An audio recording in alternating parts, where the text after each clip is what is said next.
Welcome to Exploring Reality. We got a special episode today. We're going to be talking about a very important book that came out by a scholar named Dr. Joshua Sijuwade called Analytic Theism. And with me, I'm going to have Ryan Mullins, Dr. Ryan Mullins, and obviously Dr. Sijuwade with me as well. Definitely listen to this, and I highly suggest that you buy this book. You will experience extraordinary side effects, such as a 1,000% increase in serum testosterone levels.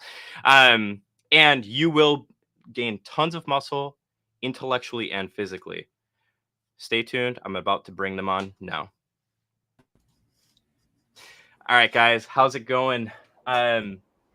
Sijuwade, this is the first time you've been on this channel.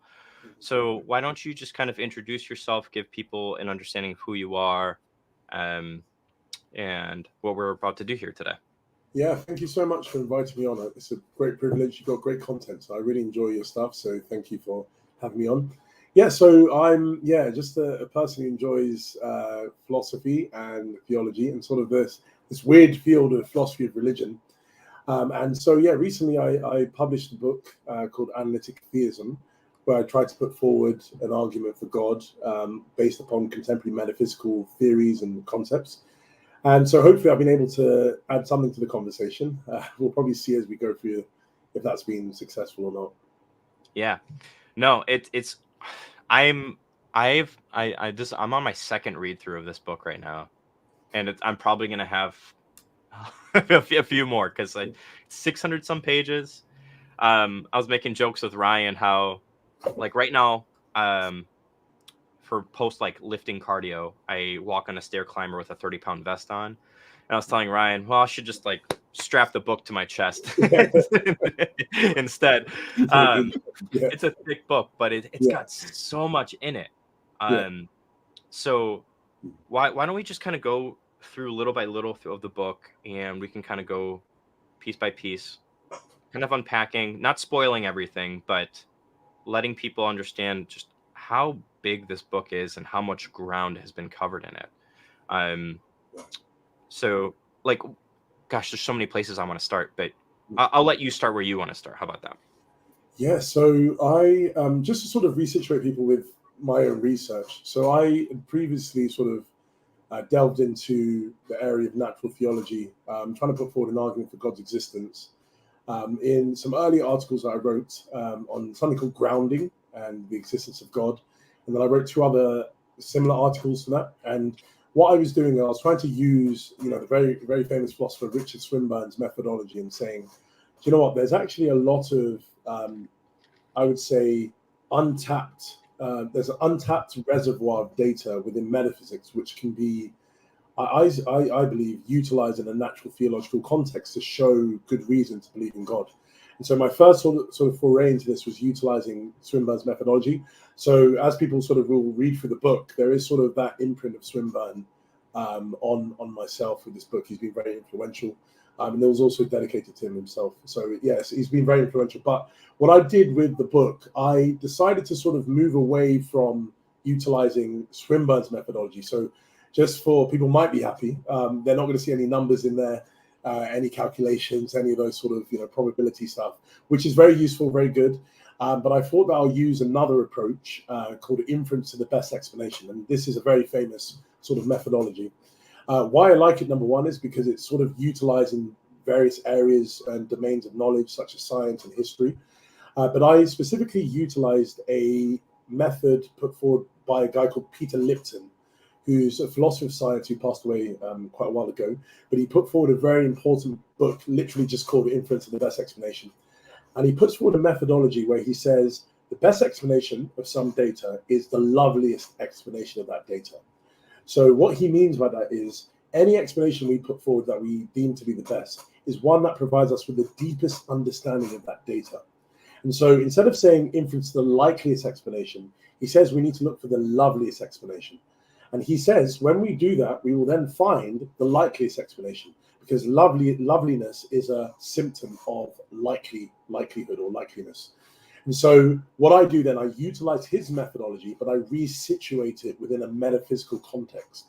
And I then sort of do the same thing I was trying to do with the articles of saying, actually, I want to take into account all of this sort of untapped data within metaphysics and show how God, or the claim that there is a God, which is theism, is the best explanation of that data, given this specific methodology. Yeah, and so that's one of the things I remember my first read through. I got to your methodology section, and I was fully expecting like a Bayesian breakdown of everything, and then I was a little disappointed. But then it started growing on me. Yeah. And the reason it started growing on me was because I know that I'm talking a lot from experience at this point. Because I think this Bayesian, like a Bayesian way, is the strongest way to do things, but it comes with its like pros and cons. And one of the cons is as soon as you start doing these calculations, people are going to just focus on the numbers and forget that what happens is people will be like, oh, you got 97% for the resurrection of Jesus or something like that. And that's what they focus on, rather than like the fact that those numbers are like idealizations of what's really going on, rather than some strict like. Anyway, the main point I'm trying to get here is it grew on me, this inference to the best explanation type thing. And I'm not gonna lie, this book is one of those works that I'm not gonna say didn't like turn me away from Bayesianism, but like it opened me up more to IBE, if that makes sense. And so I'm like very thankful for that. So was that one of the reasons why you didn't go for the Bayesian route, or can you kind of explain that a little bit? Yeah. So exactly got the reason. The reason was because it takes away a lot of the time, and this is exactly what happened with Swinburne's work, and exactly as you said with the Resurrection of God Incarnate book. No one really cares about what he said until the appendix where he had the calculation in the Resurrection of God Incarnate. And literally, that's all they remember. That's all that's put on like the reviews. Oh, he calculated like this. But it's then you're missing out on actually the rigorous argumentation that substantiates the calculations. And so for me, I'm just like, actually, I prefer just looking at what's actually the argument I'm trying to put forward here. So not to lose people at the beginning, because you might have some people who would say, oh, I don't like your subjective numbering of this, or prior probability of that, or blah, blah, blah. And you sort of lose people in that sort of stage before they even get to the analysis stage of the arguments you're putting forward.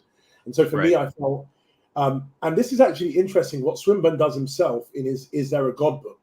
So he, it's a popularized version of his other book, but he actually does use an IBE sort of method where he has a criteria and then says what best fulfills this criteria.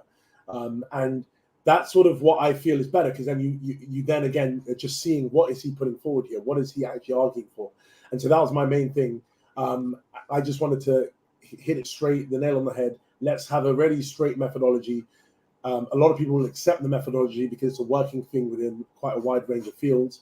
And then we're just going to focus in on the key thing, which is actually the arguments themselves. Yeah, I love it. Even Ryan, I know in our private conversations too, sometimes when it comes to my work, you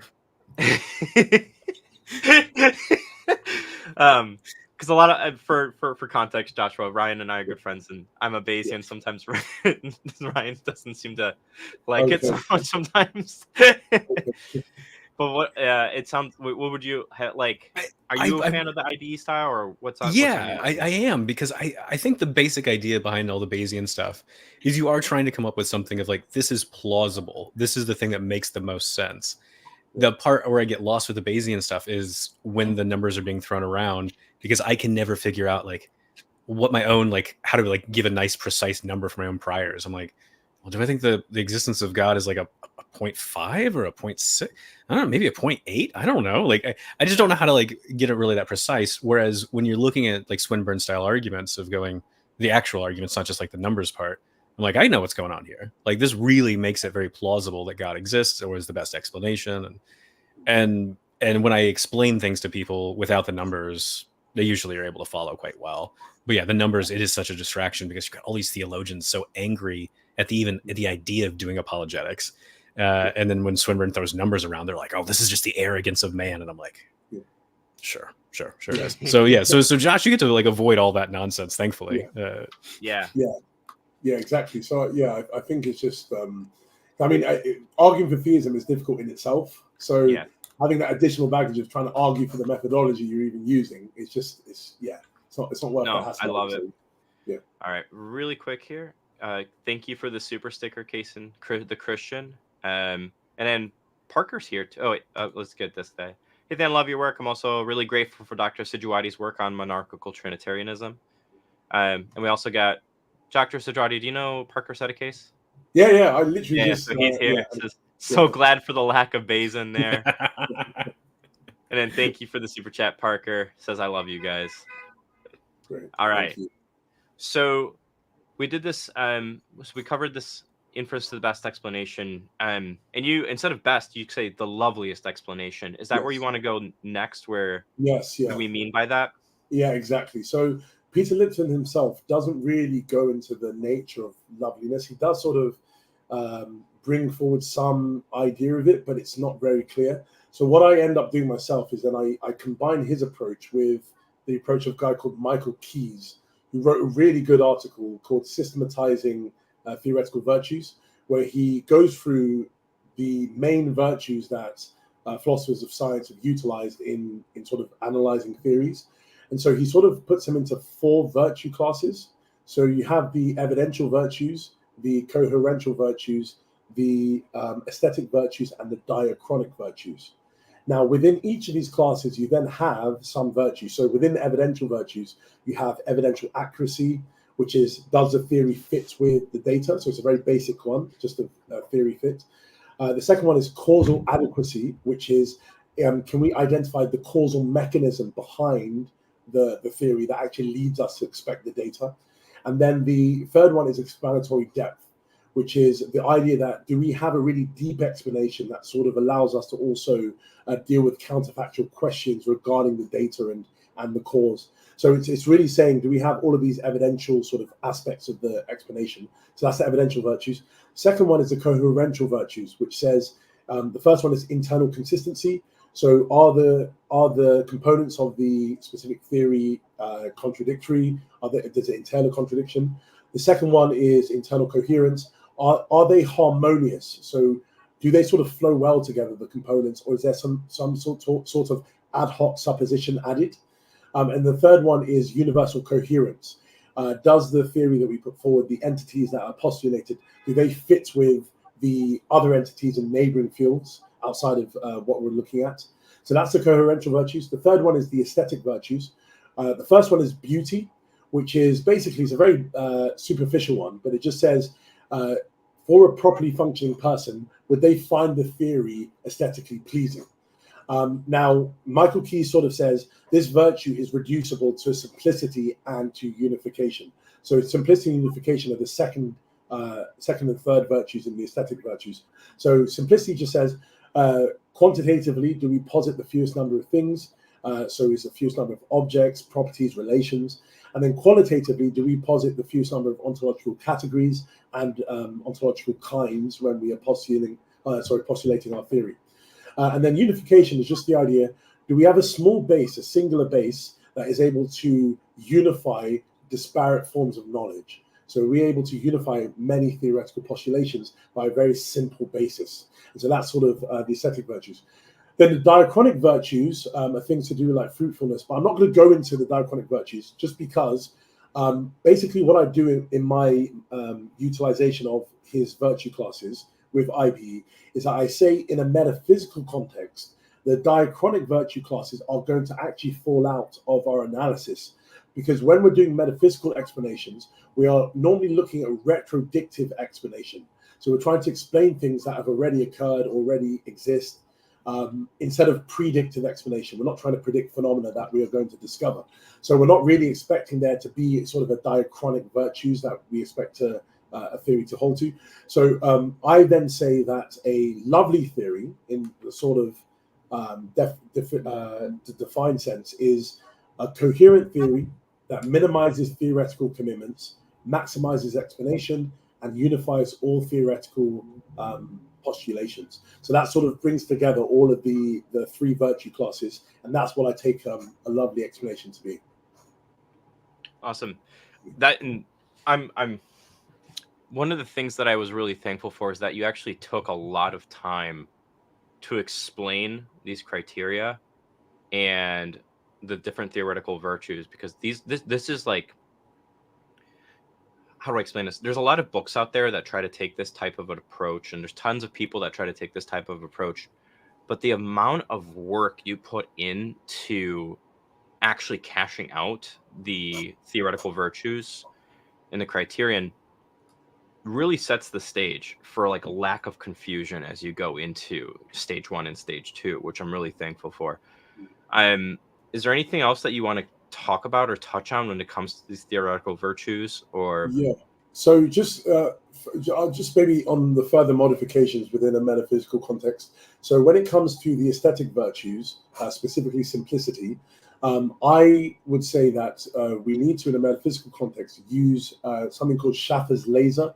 So this is sort of the famous sort of criteria put forward by Jonathan Schaffer, which sort of, it plays on Occam's razor. So Occam's razor normally says you need to postulate as few number of entities as necessary. But Schaffer's laser says we need to posit the fewest number of fundamental entities as necessary. So this is quite important because, again, the way I define metaphysics is as the study of the nature and structure of fundamental reality. So what we're looking at is the nature of it and what is the structure of it. And so when we're looking sort of at metaphysical explanations, we're going to be looking at the fundamental level a lot of the time. So when we're talking about sort of simplicity of a metaphysical explanation, we're normally going to be talking about the fundamental properties, entities, kinds that are posited. So there is a modification that I sort of add there to that specific one. Yeah, and I don't know if you want to use that as a segue into the next section, where you kind of talk about the different compatible theories, and you argue specifically for metaphysical foundationalism. Did you want to touch on that, or? Yeah, exactly. So now that sort of we understand what a lovely explanation is, the way to also understand IBE is Lipton believes that it's supposed to be utilized over 2 stages. So you have a stage 1 and you have a stage 2. Stage 1 is called the generation stage. So that's a stage where you generate all the logically compatible explanations with the data that you are analyzing. So you might have wild, crazy theories that you're going to put forward, but as long as they're logically compatible with the data, you need to put them on the table. And then what you do, and so you put them in a pool called pool A, and then what you do is that you sort of you utilize an epistemic filter to try and filter through the logically compatible explanations, and then you look for the plausible ones out of that category, and you move the plausible ones into pool B. And then when you've got pool B, you then move on to stage 2, and you then select the specific plausible explanation that you believe is the loveliest explanation of the data. So you're sort of sequentially moving through these stages. So the way I do that is I say that the data that we're going to look at in metaphysics is that there appears to be non-fundamental entities. So I'm quite, I see it's quite important to not really put forward the strong data of there are non-fundamental entities, because some people say there won't be, but there appears to be non-fundamental entities. And I think no one will say that there's a problem with that. There appears to be things that are non-fundamental entities within our reality. I mean, we might all love zebras in America, sorry, isn't it? Yeah, we might all love those animals or flamingos, but it's quite certain that flamingos are non-fundamental things. They didn't have to exist as such, and they're dependent. And so we see these things around. So that's my sort of data. That my first data is there appears to be non-fundamental entities within reality. So then the logical compatible explanations I put forward are certain frameworks within metaphysics. So we have metaphysical foundationalism, metaphysical flat worldism, metaphysical infinitism, and metaphysical coherentism. So we have these 4 metaphysical frameworks which are compatible with the appearance of non-fundamental entities within reality. And so then what I need to do is then utilize my epistemic criteria, which is then just the criteria that includes the theoretical virtues. So I bring back the virtues into this analysis, and I say, given the aesthetic virtues, given the evidential virtues, and maybe the coherential virtues, which are the ones we can take to actually be plausible in explaining that data. So then I sort of move forward and then say metaphysical foundationalism is the one that we need to favor given certain considerations. Yeah. And so just really quick, can you explain for the audience what metaphysical foundationalism really, like, what does that mean? Yeah. So some people, so just firstly say, in metaphysics, it seems to be the case that metaphysical foundationalism is the default position. But the problem that a lot of people have is try to actually define what it is and then also try to provide arguments for it. But most at the basic level, it's just the idea that there seems to be a fundamental level of reality. So there is sort of a termination with fundamental entities at the base level of reality. So there seems to be a fundamental level of reality, and everything else seems to be dependent upon, ultimately, on this fundamental level of reality. Now, metaphysical foundationalism, though, can be classed, and this is in the next chapter after, but it can be classed into two types. You can have monistic foundationalism and pluralistic foundationalism. Monistic foundationalism says there is a single fundamental entity at that level. Pluralistic foundationalism says there are many fundamental entities within that level. And so that's sort of how you cash it out. And then just look at the other ones as well. So flat worldism is just a framework that says everything is fundamental. So it sounds quite crazy, but it's the idea that there are no non-fundamental entities within reality. Every single thing is fundamental. And then you have, so there's just a single layer of reality instead of a hierarchical structure. Infinitism is the idea that there is no fundamental level of reality, but everything just infinitely descends into non-fundamental entities. There's levels of more fundamentality. So that means that you can have things that are more fundamental than others, but there is no absolutely fundamental entity or entities at the bottom level of reality. And then coherentism is the same idea that there is no fundamental level, but there is a mutual dependence of things upon each other. So the non-fundamental entities, instead of them infinitely descending, there's sort of a circle that you can see, that there is mutual dependence upon these entities, upon each other. Yeah. Why there's no fundamental entity. Yeah. So this is, I did not plan this question. So this is an interesting question. It's kind of popped into my head though. You're aware with Chad McIntosh's model of the Trinity, yeah? Would that fall under the last category of metaphysical foundationalism, where there you have like a mutual dependence model, or? Yeah, so that wouldn't be a foundationalist view. That would be maybe a coherentist view. But it would not posit a fundamental entity, because to be fundamental, according to people like Karen Bennett and a few other people, to be fundamental is to be independent and to be complete.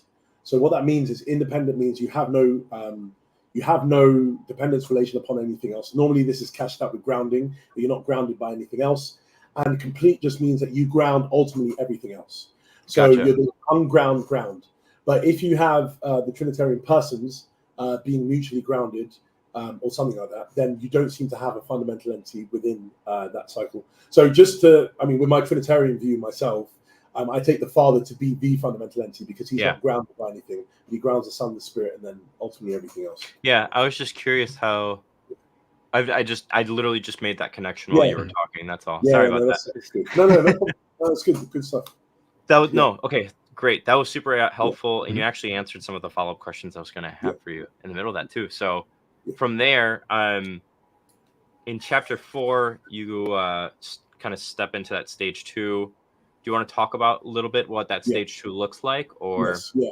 Okay. So after I've sort of filtered through the frameworks and I move metaphysical foundations from pool A to pool B, and it's the only one existing, that framework in that pool, I then say, okay, in stage 2, what we're going to do is look at what is the best metaphysical foundationalist theory available. And so this is where then I move into the framework itself. And my goal is then to select the best metaphysical foundationalist theory that explains the various facets of reality. So in that sort of stage 2, what I do first is I introduce all of the theories that are within foundationalist view. So there are 3 monistic foundationalist theories put forward. The first one is the one I defend, Trope, theoretic theism. The second one is monistic substantivalism, put forward by Jonathan Schaffer. The third one in monistic camp is pure stuff theory, which was put forward by Ned Markosian.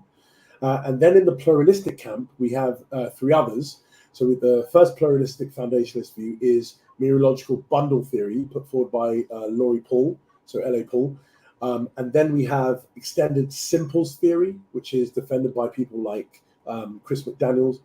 And then the third one is an ontic structural realist view called priority-based structural realism, which was put forward by someone called Kerry Mackenzie. So what I tried to do is say, these seem to be all of the working foundationalist theories within contemporary metaphysics. Which is the best one that explains the various elementary features of non-fundamental reality? Because now the data that I'm looking at is no longer there appears to be non-fundamental entities. Now we take on board that there appears to be non-fundamental entities. What best explains the features of non-fundamental reality? And so I then categorize these features into 6 features, and I call them the elementary features or the elements. So we have the physical elements of reality, we have the temporal elements, we have the ontological elements, the relational element, the personal element, and the experiential elements. And my sort of methodology is to say, given these elementary features of reality, which of these metaphysical foundationalist theories best explains this? What's the loveliest explanation of this data? These forms of reality, and so what is the best explanation of the existence and features of non-fundamental reality? Awesome. Ryan, do you have any I want to make sure I'm following this. So the basic strategy in the beginning is, it seems like there's some non-fundamental stuff. Okay, so what explains that? And then you come up with all the different theories, and you're like, everything's fundamental? That's nuts. Come on. Like there's just like this infinite, like going on forever, like then you never get to turtles like, going all the way down. Yeah. So there's the best explanation for there's some fundamental things and some non-fundamental things is some sort of metaphysical foundationalism. All those other views are crazy. We got this view. Well, now this view breaks down into a few different things. So let's look at some more specific features of reality and see which one of these metaphysical foundationalist views best captures these more specific features. Is that like the basic like project up to this point? Exactly, yeah. Okay. Exactly Good. Yeah. So one of my follow-up questions to this is, because you put up trope theoretic theism. I guess this is a 2-part question. As one of the plausible explanatory candidates for foundationalism. Now, one of my questions is obviously going to be for the audience again, what is trope theoretic theism? And then the follow-up question is, are there any other models of God that are compatible with foundationalism that you didn't cover in the book? Yeah. 2-part question, answer however you want. No, thank you. So, trope theoretic theism, just for people to understand. So, at the basic level, theism is just a claim that there is a God. Ontologically, that can be cashed out in many ways. The way that I ontologically sort of define it is God is understood to be a maximal power trope. Now, this is quite, I would say, weird for some people, but for people who are Swinburnians, it's actually interesting. Swinburne does actually speak about this in his book, The Christian God, where he tries to deal with divine simplicity, and he says that God might be a property instance. It's a very small segment of it. That actually is a thing that started making me think about this, and then I moved down this thing. But he never picks it up again, never talks about it. It's just this one little thing in the Christian God book. Swinburne might have his own favorability to this, but in general, it's a bit weird because a lot of people, number one, don't really understand what tropes are, so it'd be good to sort of cash that out. So tropes are things which were introduced into the literature by a person called D.C. Williams, and this was in the mid part of the 20th century. And a trope is defined as an abstract, particular nature. Now, within the literature itself, there are many ways of defining a trope. So, for example, you might have Anna Sophia Morin, who defines a trope as a particularized property. So you'll hear that a lot. A trope is just a particularized property.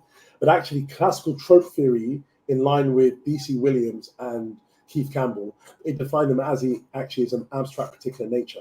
Now, just to understand what those 3 things mean, to be abstract just means not abstract in the way we normally use the word, as causally inert or non-spatiotemporal. Abstract in Williams' term just means something that doesn't take up its whole location. So you can have a color trope and you can have a weight trope that exist within the same location. That's what it means to be abstract. It just doesn't take up its own whole location. A table wouldn't be abstract because it takes up its whole location, but a trope can be existing with other tropes. So that's just all it means to be abstract. Particularized just means that the identity of indiscernibles doesn't hold for it, so you can have duplicates of it. So that's what it sort of means there. And the nature just means that it's identical to whatever you predicate of it. So it is whatever you predicate of it, its character. So then, now that you have a trope as an abstract particular nature, there are then two types of tropes that are being posited in the literature. Specifically, the main person on this is Robert Garcia, where he sort of identifies that there are two tropes: a modifier trope and a module trope. A modifier trope is a property, so that actually is a property, which is non-self-exemplifying. And a module trope is an object which is self-exemplifying. So it has the character that it bestows upon something. So, for example, the trope of hotness, a hotness trope, will be a module trope because a hotness trope is hot itself, or a color trope is colored in whatever way itself. Modifier tropes are actually harder to find because normally a lot of tropes are self-exemplifying. So Garcia actually says that the majority of tropes that are posited are actually module tropes. So then what I see then is that God is a trope, an abstract particular nature, because he doesn't, let's say you take a Christian view of God. God is located in a place with two other divine persons. So the location of the Trinity or whatever isn't completely exhausted by God himself. I know omnipresence and other stuff will come in, but we maybe can speak about that in a different way, a different time. But yeah, God is abstract because he doesn't take up the whole location in which he's placed. He's particularized because he can have duplicates, in a Christian view, because you can have the Son, you can have the Spirit. And he's identical to the attributes that you predicate of him. So he's an abstract particular nature, so you can call him a trope. And he's a module trope because he's taken to be an object, and he's self-exemplifying. The nature that he has, the nature that he bestows upon whatever, it could be the Trinity or whatever, he has himself, which is, I call maximal power. So God has maximal power. That's the character that he has, and so he's a maximal power trope. Unless you want to stop here at this point, I'll probably just unpack a few more things. Actually, because I've got a lot of questions about this. So yeah. So typically, like you said, like tropes are like, if we say abstract, it's like a trope is it's like a property Abstract. that a thing has. I guess, yeah. So like a substance has a trope, but you're not saying God's a substance. You're saying God is a trope.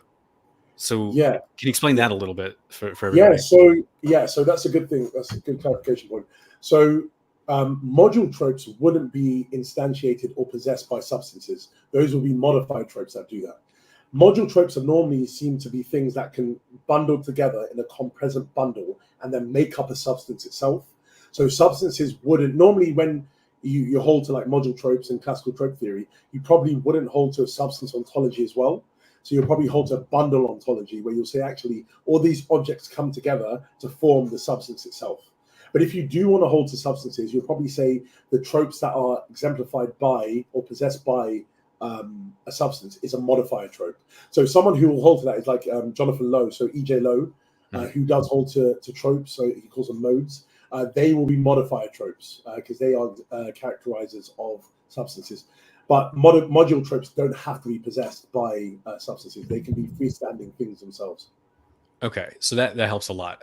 So yeah, because I'm thinking in terms of modifiers, and I'm like, God is a modifier. Like, what on earth? So you're not saying that.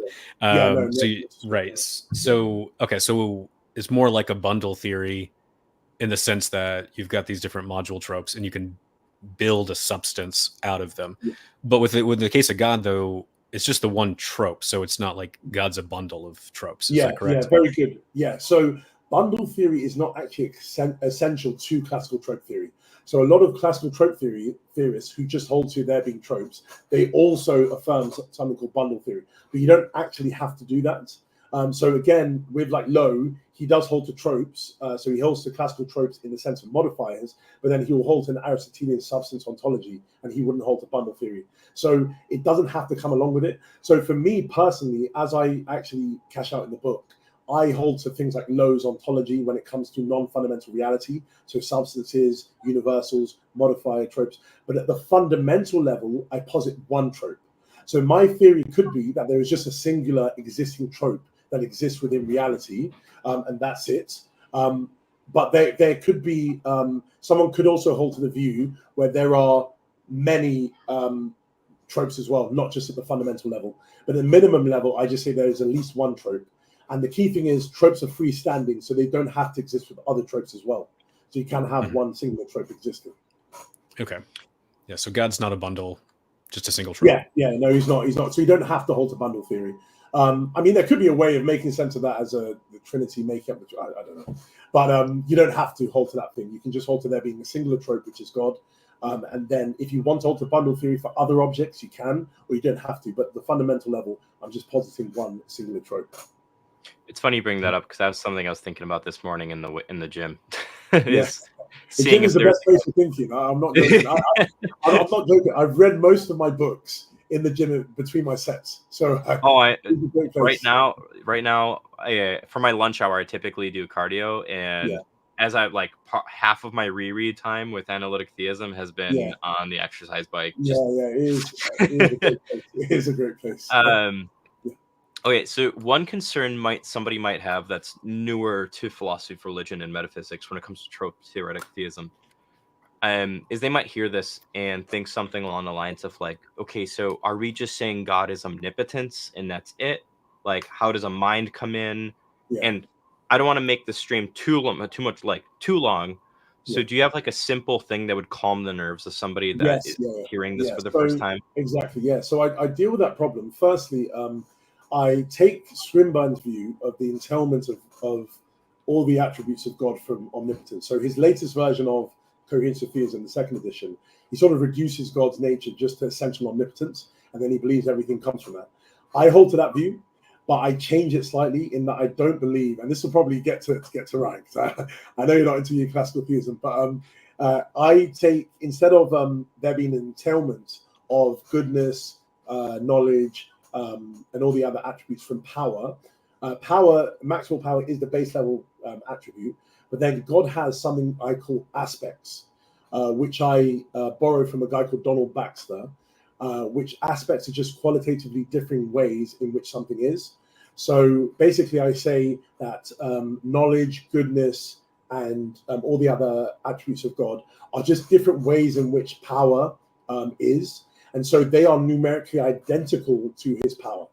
So aspects are qualitatively differing ways that something is, but they're numerically identical to that thing and to the aspects themselves. So God doesn't just have power. Power leads to goodness, it leads to knowledge, it leads to eternality. But these are all themselves just qualitatively differing ways in which God's power is. So they're aspects of his power. So you have them, but they're reducible in a way because they're numerically identical to that power. Great. And just for people actually don't really know about this, but like I'm not anti-classical theism or anything. I don't know where I land on models of God. And I have classical theist accounts that I'm like, this could work. And I have neoclassical theist accounts where I'm like, this could work. I'm like a teenage guy when it comes to models of God, and I just don't like to commit to things. It's like being in the sweet shop. Like, what are you actually going to take when you're a little kid? I've already committed to a wife and three children. I'm not committing to anything else besides Jesus. All right. I got a question about the entailments though here, because like I feel like I can get a lot of entailments from omnipotence to like knowledge, freedom, perfect rationality, perfect goodness, like this kind of stuff. I don't know how I get from like omnipotence to eternality and necessary existence. I mean, I could list others, but those two in particular, I've never understood the arguments for this. Yeah, that's a good point. Okay, so Swinburne, what I understand from Swinburne's view is that eternality comes from omnipotence, because if God wasn't past everlasting, so he didn't exist everlastingly in the past, then he would constrain his power in some way, because he wouldn't have been able to bring about certain things in the past. And then also, if he's not future everlasting, again, it will be constraining his power because he won't be able to bring about things in the future. I don't know how strong this argument is. It probably is not that strong. But that's what I sort of see with Swinburne on that view. Also, it seems to come from him being the creator and sustainer of all reality. Because if he's a creator and sustainer of all reality, but reality has been existing without him, then he doesn't seem to be the creator and sustainer of all reality. So I think maybe it might be indirectly coming from omnipotence leads to him being the sustaining source of everything. Given that he's the sustaining source of everything, creator and sustainer of everything, he then must have existed past everlastingly and then future everlastingly. Necessity, though, again, I don't actually argue for necessity in this. So if you look at the actual attributes of God, I don't put necessity as one of them. Again, I don't know where I land with that. I don't know. One day I'm a Swinburnian and I'm like, maybe God is just, he's some logically contingent being. What's the big deal? And then the other one, maybe I'm actually full scale, God must be logically, necessary. So I actually don't know. And I think for the argument I was putting forward, you didn't really mean necessity, because I'm not arguing for there being a necessary being. I'm just arguing for there being this singular fundamental being, right? That's not threatened by anything else. Yeah, no, that makes sense. Like I would want the necessity because I feel like that gives me a better explanation, but you don't need it for this framework. You just need fundamental. Right. So that makes sense. Yeah. All right. Where do you want to go from here, Josh? Because you talk about quantum mechanics in this book and all sorts of stuff. Do you want to go there? Yeah. So what I think will be best, instead of, because it's a very tedious read, and thank you for getting through and trying to go through the second read of it. God bless your soul. But with that section, I actually go into all the different other theories. I unpack them, and then I perform an assessment of them. Probably the best thing to do would be just taking one candidate of them. So let's go with Schaffer's view of monistic substantivalism, and let's go with my view, and then sort of see how it sort of pans out. So basically what I do then in the book is I do in that chapter where I sort of unpack all of the theories, I then introduce a distinction between what I call an internal assessment of the theories and an external assessment. An internal assessment is trying to look at the theoretical virtues that are relevant to the internal mechanisms of the theory itself. So that's really looking at the coherential virtues, internal consistency, coherence, and universal coherence, and then the aesthetic virtues, simplicity and unification. So that once, with all of those theories, I say, do they have these virtues? If they do, they pass our internal assessment of it. Then the external assessment is saying, do these theories fulfill or possess the evidential virtues in light of the elements of reality? So that's sort of the external assessment. So I then say an internally lovely theory and an externally lovely theory put together is what our loveliest explanation of the data is. So probably the best way would just be going with, to make it easier, substantivalism and trope theoretic theism. So with the internal sort of... Can you remind us what Schaffer's position is again, though? Oh, yeah, sorry.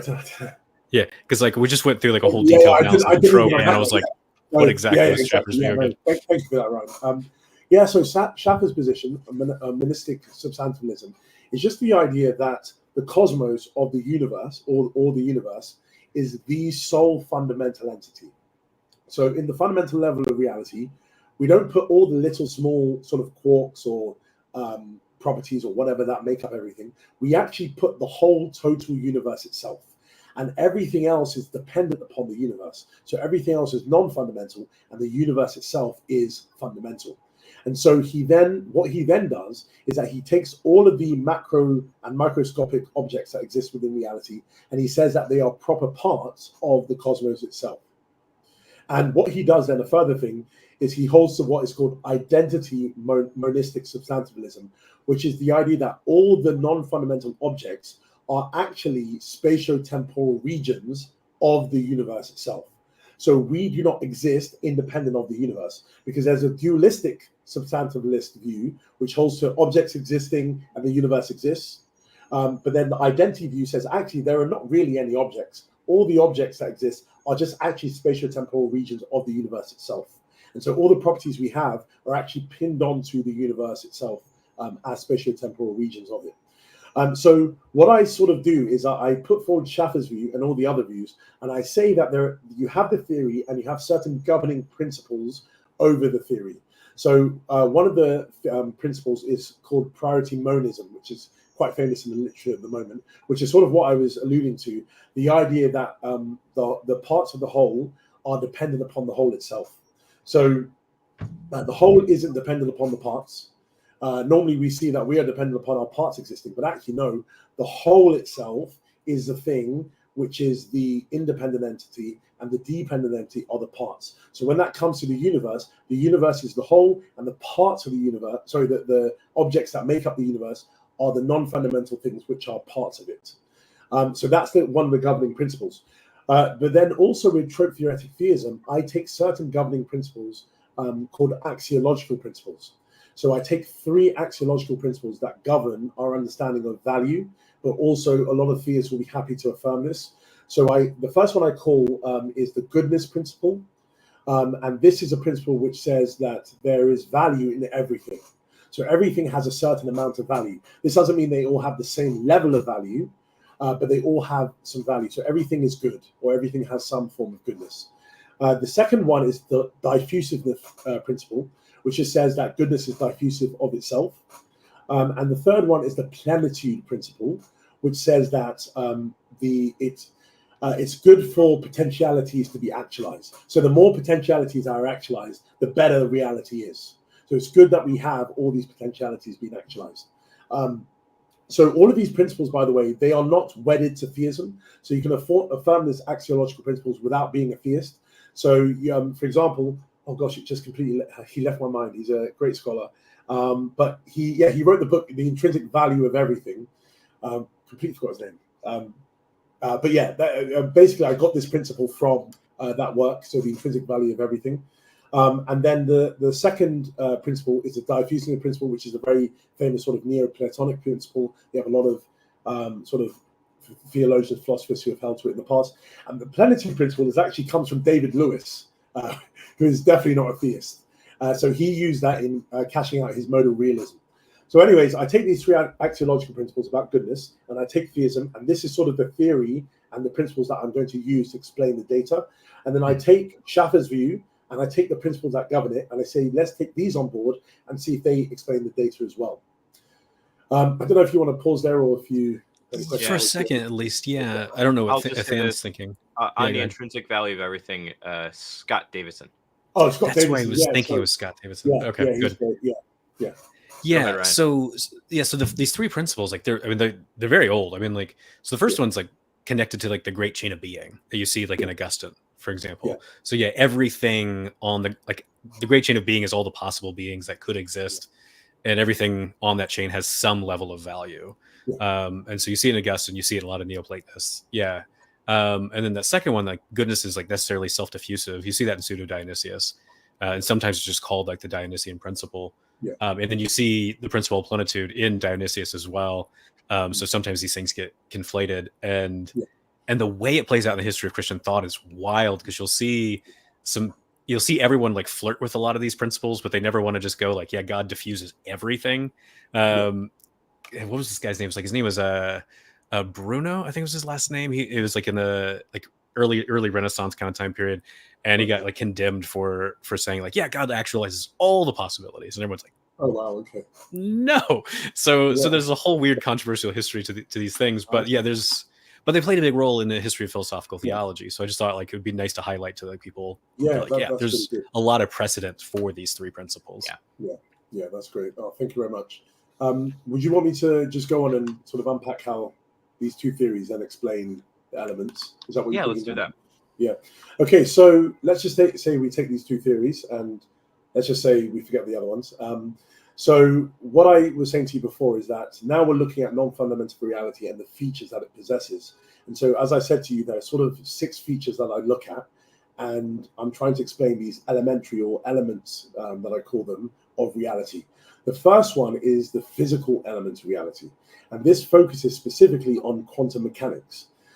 So what I look at, and for people who are saying, because you don't see a lot of theology on like theism or sort of quantum mechanics playing a role in philosophy of religion.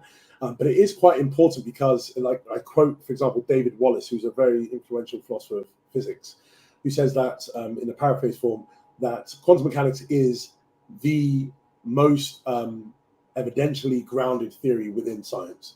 So he just basically says the main working theory within physics is quantum mechanics.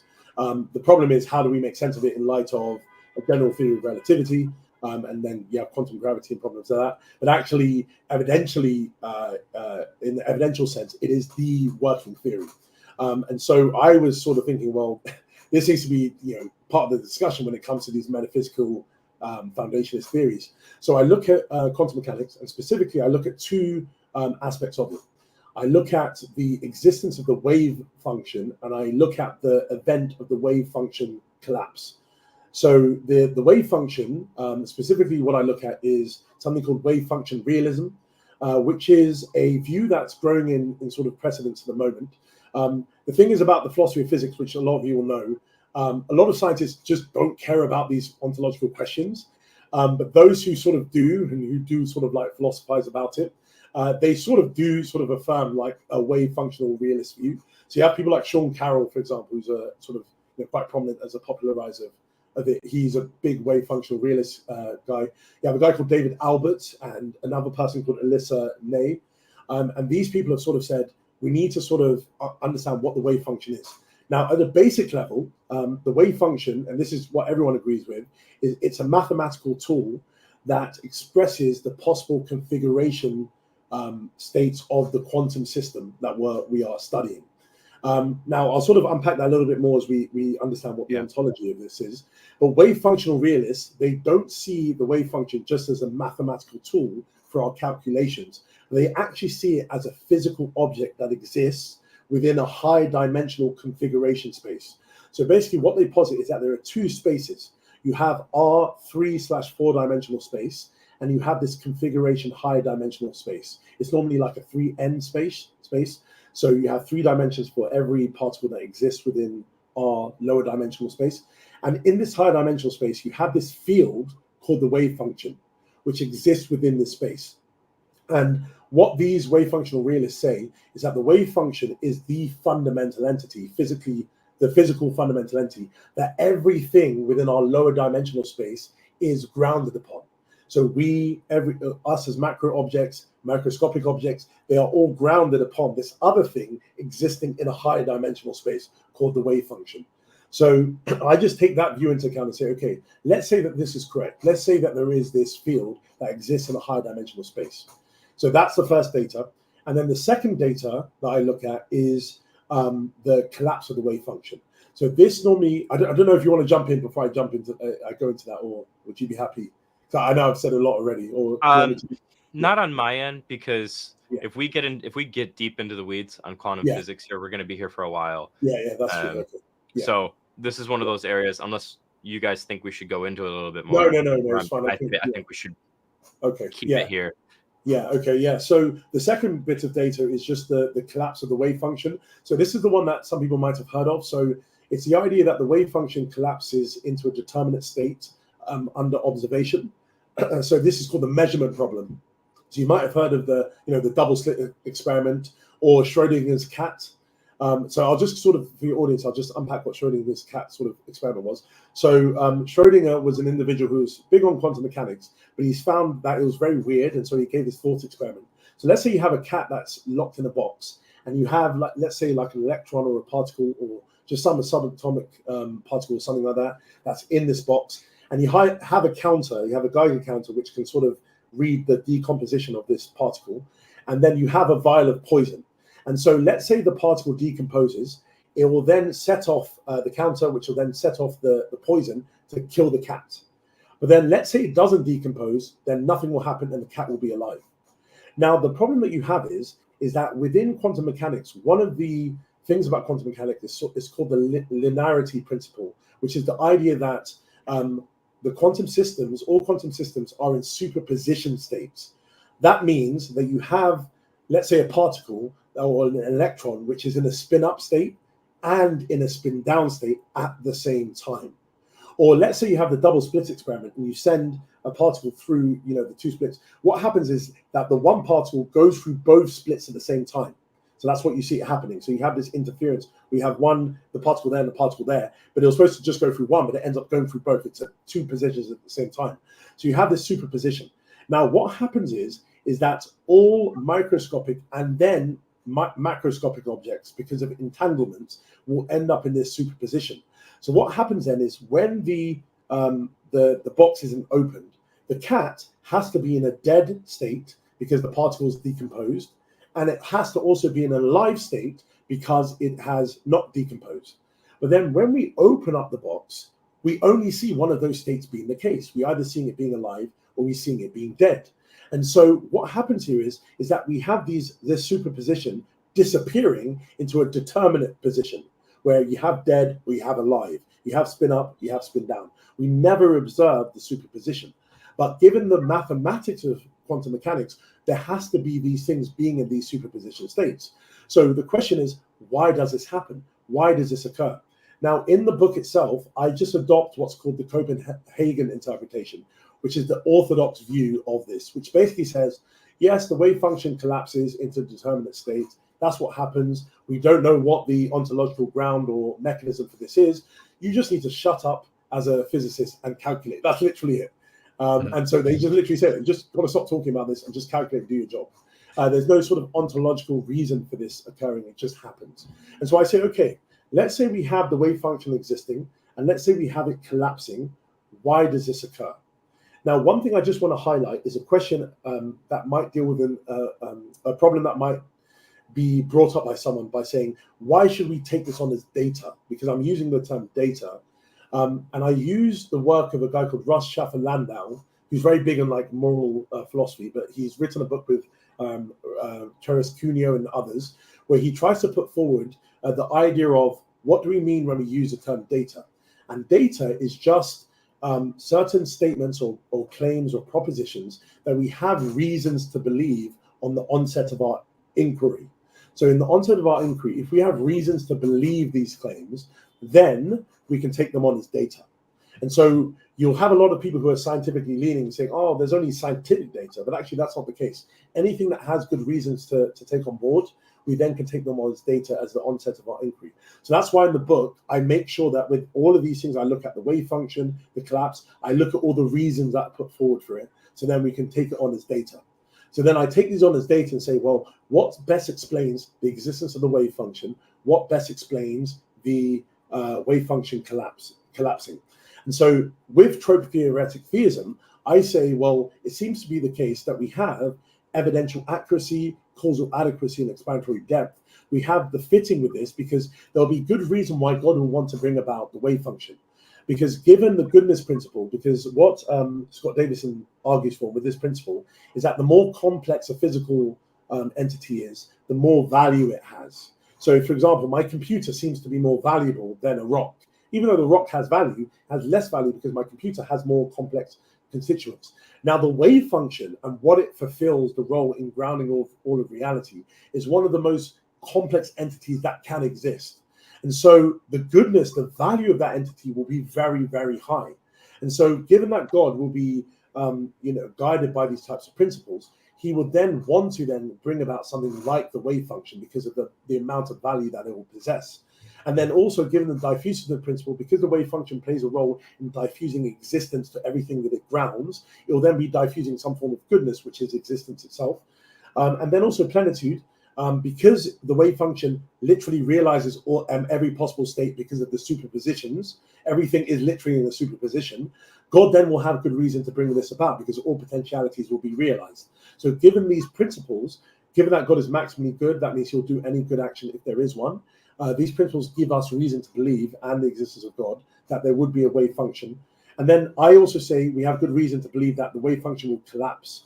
Why God will want to do that is because if everything was in a superposition, things like scientific knowledge would not be possible. We would not be able to gain knowledge because everything will be in let's say a positive state and a negative state. Things will be dead, things will be alive, things will be this, things will be that. So we wouldn't be able to judge things for predictability. But given that the wave function collapses whenever it's measured, we have that ability to make those measurements in a predictable fashion. And then also, because at the microscopic level, superpositions through their entanglement will also trickle up to the macroscopic, this also affects things about free will and things about moral responsibility. Because, for example, if I want to shoot someone, I only have the choice to shoot someone if they're not already dead. But if the cat is already dead and alive, I can't make the choice then to go and shoot someone. So my choices of my freedom and my will be very limited if everything was in a superposition. So reason that God will want to then, whenever we observe something, to collapse a wave function is so that we can have the ability to exercise our free will and have moral responsibility. So we have good reasons, given again these principles, why God will want to collapse a wave function itself. So we have the existence of the wave function and the collapse of wave function being expected if there is a God. Now, just one point before we can sort of pause. Remember that what I'm saying is retrodictive. So we already have the wave function and its collapsing existing. So I'm not saying, given that there is a God, we should have expected us to discover the wave function and it collapsing. I'm not saying that. I'm saying, given that we already have the wave function and it collapsing, why should we expect this to happen? Why should we expect it to exist? Well, if there is a God, we have reasons to believe why there should be a wave function and there should be it collapsing. Yeah. My audience, I'm really big into the philosophy of science on this channel, so most of my audience should know what retroduction is and all that jazz too, which is super helpful. Okay, so that was a lot. Ryan, do you have anything you want to unpack there? I just want to express that, like, I'm definitely an anti-realist about the wave function. So a lot of physicists tend to be anti-realist about something in physics. It's just a matter of like which thing you have to be an anti-realist about. And when I finally decided I'm going to be an anti-realist about the wave function, it was 2 years ago. I was at the summer seminar, and David Albert's there. He's got his dog sitting on his lap, and he's just like, "So the wave function's real, and there's these like 6 layers of real." I'm like, "This is just not no." This is nuts. Like, I'm out. I'm just out. So yeah, it was actually like, because I read his stuff, and then the same thing with Nay. She was there too, and I was just like, I don't think you guys are attempting to talk about reality anymore. Like, this is just. But you're right. If you do take it in a realist way, you have to explain why on earth does the wave function collapse. And there's different theories for that, and none of the physicists are ever happy because you can't make them happy. And so you're gonna have to do some metaphysics. So yeah, the basic strategy I like makes sense to me of like what you're up to. And what's interesting as well is that the physics doesn't actually determine which interpretation of quantum mechanics is correct. So if it's a Copenhagen, the Bohmian, many worlds, Everettian, or the GRW theory, the physics doesn't actually decide the matter. They all explain the data. But people like, for example, Sean Carroll, David Wallace, they all argue from simplicity to try and say why, even though it sounds crazy that the many worlds are simple, but they would say because it's all you have to have is a Schrodinger equation and the wave function, and then you have the many worlds. You don't have to tinker with the formula of quantum mechanics. So yeah, what's interesting is that it's actually a metaphysical discussion that we're having here, and what I'm doing is just adding another explanation for why this is the case instead of having to posit a myriad of worlds or whatever to try and explain it. Would you say part of your argument here is that with these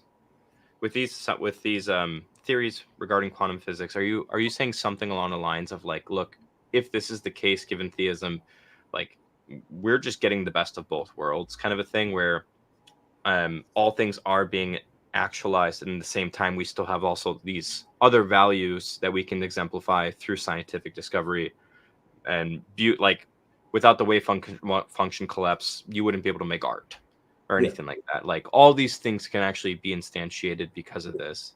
And it's almost like you're getting the best of both worlds. Is that what you're getting exactly at? that. So there's reasons for God wanting there to be a superposition of states, as quantum mechanics leads us to say, because of again, the value that you have, that the potentiality has been actualized. But then also there's a need for not things just to retain their superposition, but there being a determinate state for anything to actually operate correctly. And so there needs to be this collapsing. And so again, we have good reason, because God wants there to be a world that actually operates, a reality that operates. We expect there to be these sort of things. But then when I look at the other theories, there's nothing inbuilt into the theories that will lead us to even there being a wave function or it collapsing. So with monistic substantialism, you have a problem because Schaffer will take there to only be one singular space. and the fundamental entity, which is the universe, is the thing that takes up that space. And so we shouldn't expect there to be another space and there to be another entity which is physically fundamental. Because what's interesting here is Schaffer takes the universe to be the physically fundamental thing.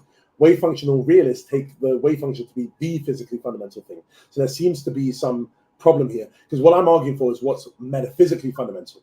So even if I take the wave function to be physically fundamental, it's the most fundamental physical entity that exists, no problem. But the trope that I'm putting forward is not a physical entity.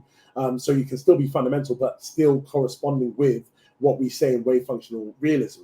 But Schaffer's view doesn't seem to be like that. It seems to not lead us to expect there to be any wave function, even let alone there be any collapsing. Why should there, just because there's a fundamental universe with everything as its proper parts, we should expect there to be a wave function that collapses upon measurement? There's no good reason to lead to that. And I sort of say that for all the other theories that we look at. Awesome. Do you want to move? We got, I think, 5 more things. You got temporal reality, ontological. Yeah. Like, do you want to keep? I can go a lot quicker. Yeah, I can go a lot quicker through them. Yeah, I can go a lot quicker through them. I think with the first ones, a lot of people might have been introduced at this moment to like wave functional realism and all that. But with the other ones, yeah, it's a lot more easier. So with the temporal view of reality, I sort of look at the view of four-dimensionalism. So the way I work on it, I'm sort of working from a very wide view to a very narrow view of reality. So I'm trying to build a metaphysical view of reality. So the first thing that we've looked at is there's a wave function, which is in a different space. And then we have our own space. Now I'm looking with a closer view of our own space, and I identify it as a four-dimensional space. So this is sort of taking on eternalism, that everything exists, past, present, future, and sort of the work of Christy Miller with her debate book with Nick Heffernan, really good book. I sort of utilize that in sort of cashing out the view of eternalism that I put forward. I then put reasons to sort of favor eternalism over that of presentism. And then also I look at persistence in this view. So I say there is the reality that we exist within is four-dimensional, and there are persisting entities within that four-dimensional space. And these persisting entities are enduring through time. So with sort of the distinction in the persistence literature, you have endurantism, which is the idea that things are wholly present at each instant of time. You have perdurantism, where things have temporal parts at different times. And then you have exdurantism, which is favored by Catherine Hawley and Ted Sider, which is the view that is similar to perdurantism, that things have temporal parts, but the temporal parts are identical to the objects themselves. So the reason why I favor that view is because I think it deals with Lewis's problem of temporary intrinsics a lot better.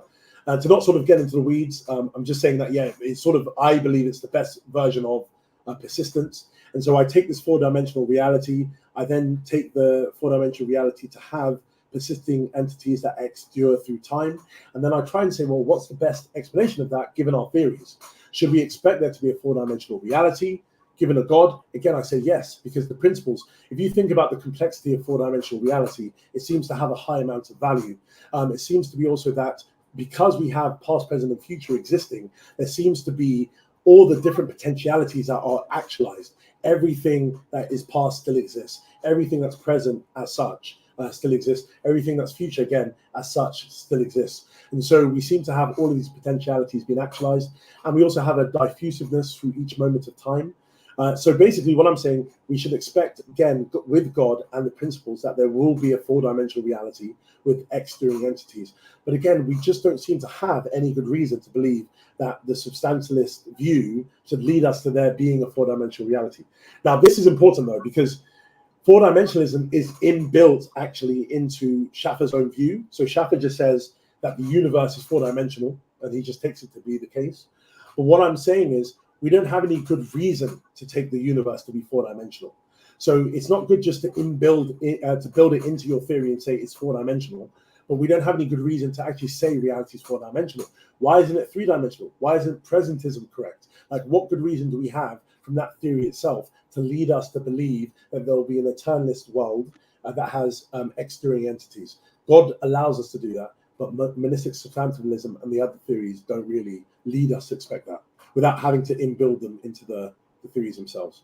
Yeah, so that was sort of the temporal aspect of reality. Yeah, and Ryan, this is more up your alley than mine. You're much better when it comes to these temporal discussions than I am. So yeah, I want to hear about the question I have, which we'll probably get to in a bit, is about evil, because I don't see how exuberantism and an eternalist like ontology of time, how you're going to get people being redeemed from evil and suffering, like, because their location is eternally stuck at whatever moment they exist at, unless you're going to introduce like a hyper time and a morphing block or something like this, which is going to complicate like everything you're up to a lot. So I guess my question is more about like, I'm curious like how you're going to solve the problem of evil, but I know that's coming. So instead I'll tell a funny story about Holly. So William Lane Craig was at the University of St. Andrews several years ago, and I'm like moderating his Q&A, and Kate, Catherine Holly, she's there in the audience, and someone asked this question about four-dimensionalism, and Craig's like, well, that's just a crazy metaphysics, and he's quoting Judith Thompson Jarvis there, so he's not like just being insulting. He's like, but that's just a crazy metaphysics. Who would believe that? And I like immediately like looked Catherine in the eye. I was like, you know, you do. And she just kind of winks at me. He's like, yeah, it's all right. You know? So these are, they're important issues. So when we speak about the problem of evil, I don't really speak about that area, sort of how it fits with four-dimensionalism. So I look at more of the issue itself and then try and put forward the theodicy. But just sort of thinking through this, so I know that in your work, you've sort of brought this as a big problem. So you have, is that evil's never eradicated? Is that the idea that you always have evil being there? With the presentist view, obviously, because the past doesn't exist, whatever happened in the past, evil actions are not there anymore. And my old self that's been redeemed is not there anymore. My issue is that even though you have, let's say, past existing entities and you have future existing entities, and you have them exturing, I think you still can have a way out of this through Ted Sider's temporal counterpart view. So just thinking in my head. So please come back with some challenges. So with Ted Sider, he sort of says that he has this problem of experientism. How do we ground the statements of future tense statements and past tense statements with an exturing entity? Because basically with exturence, you have the object being replaced by counterparts at every single instant. So instead of having temporal parts which make up a space-time worm, like happens with perduratism, with exturentism, you have an object, you have the apple being replaced by a counterpart of that apple being replaced by another one at each instant. And so the way that he makes sense, he tries to say is he has a problem because, like, for example, I have the attribute of being 5'2" when I was 10 years old. I have no clue if I was, but let's say I was 5'2" when I was 10 years old. Now, that statement is true in a way because I was 5'2" when I was 10 years old, but that was not actually me. That was a counterpart of me. That was something in the past that bared that property. And the reason why I have that property now, being 5'2", is because I have a counterpart relation to that thing in the past. So I'm related to that thing. Now, just thinking about evil, or redeemed, let's go with being redeemed. I am redeemed now, even though I have, I'm an exterior entity and I'm redeemed now. In the past, I wasn't redeemed, but that wasn't me as such, if you understand what I mean. Because I am redeemed. So the entity that's existing now is redeemed. Even though I bear that relation to that entity through being a counterpart relation, I am replaced. So sorry, that counterpart is now being replaced by something which is actually redeemed now. So it's different from the problem that this might come with Lewis's view of perdurantism, because that temporal part is a part of me, and that makes up, the temporal part that wasn't redeemed is part of the space-time worm, and so that thing still has the part of not being redeemed. But what you have with exterioritism, you have replacement happening all the time. So wouldn't it still be the case, again, please come back to me, that even though you have that instant existing in the past, because you hold an entailments view, the let's say the indexical of the now that picks up me existing in this place of the block now, I am redeemed because I am that specific counterpart that has the property of being redeemed. I don't really actually bear the property of not being redeemed, even though my counterpart relation does. Yeah, sorry, I don't know if I was clear in sort of saying that view. Yeah.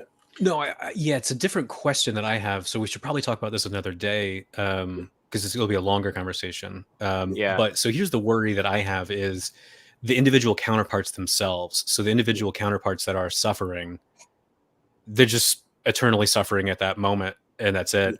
Whereas like later counterparts of me, so I'm like stuck at this moment with you guys. That's not suffering. Like this is fine. But like some like earlier moments of my life, like some other counterparts, like those Ryans, like, you know, it really sucks for them.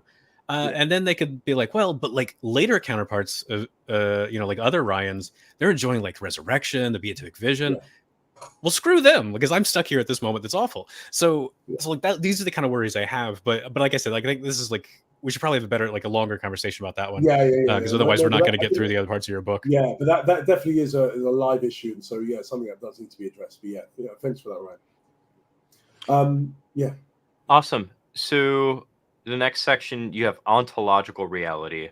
Yes, yeah, this one I can go through quite quickly. Yeah, so basically this is then narrowing even further. So we've moved from the wave function with its space, and we've then identified our own space as a four-dimensional space that has persisting entities. We then look at the persisting entities and say that they fall into four fundamental ontological categories, and they possess essences. So the ontological element of reality is positing that there are four fundamental categories that these persisting entities fall into, and they possess essences that ground their identity. So this is sort of utilizing the work of E.J. Lowe, who was very big on, so he has a book called The Four Category Ontology, where he tries to put forward the idea that the best way to make sense of reality is by having four ontological categories. So you have the one category of substance, you have another category of kind, you have another category of attributes, and you have another category of modes.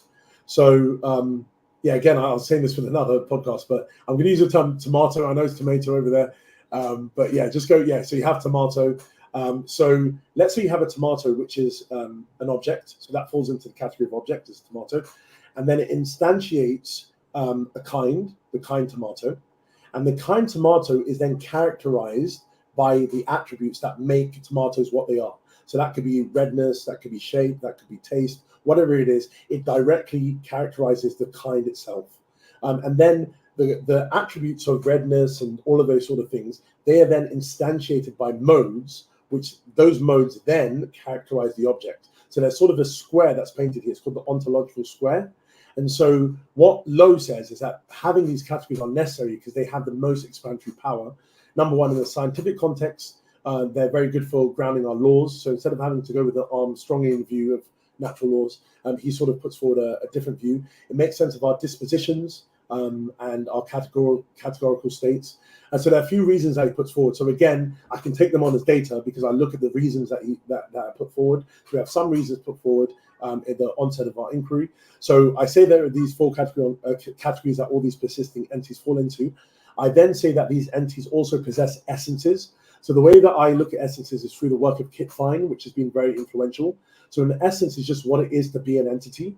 So Kit Fine sort of takes an essence to be a collection of propositions that best define the entity. So he uses the term real definition. So whatever we use in defining our entity, that's what the essence is sort of captured by. So I say that there are these four categories and there are these essences. And what reason do we have to believe that these things would exist? Why should there be these four categories? Why should there be these essences? So again, it's the same type of work.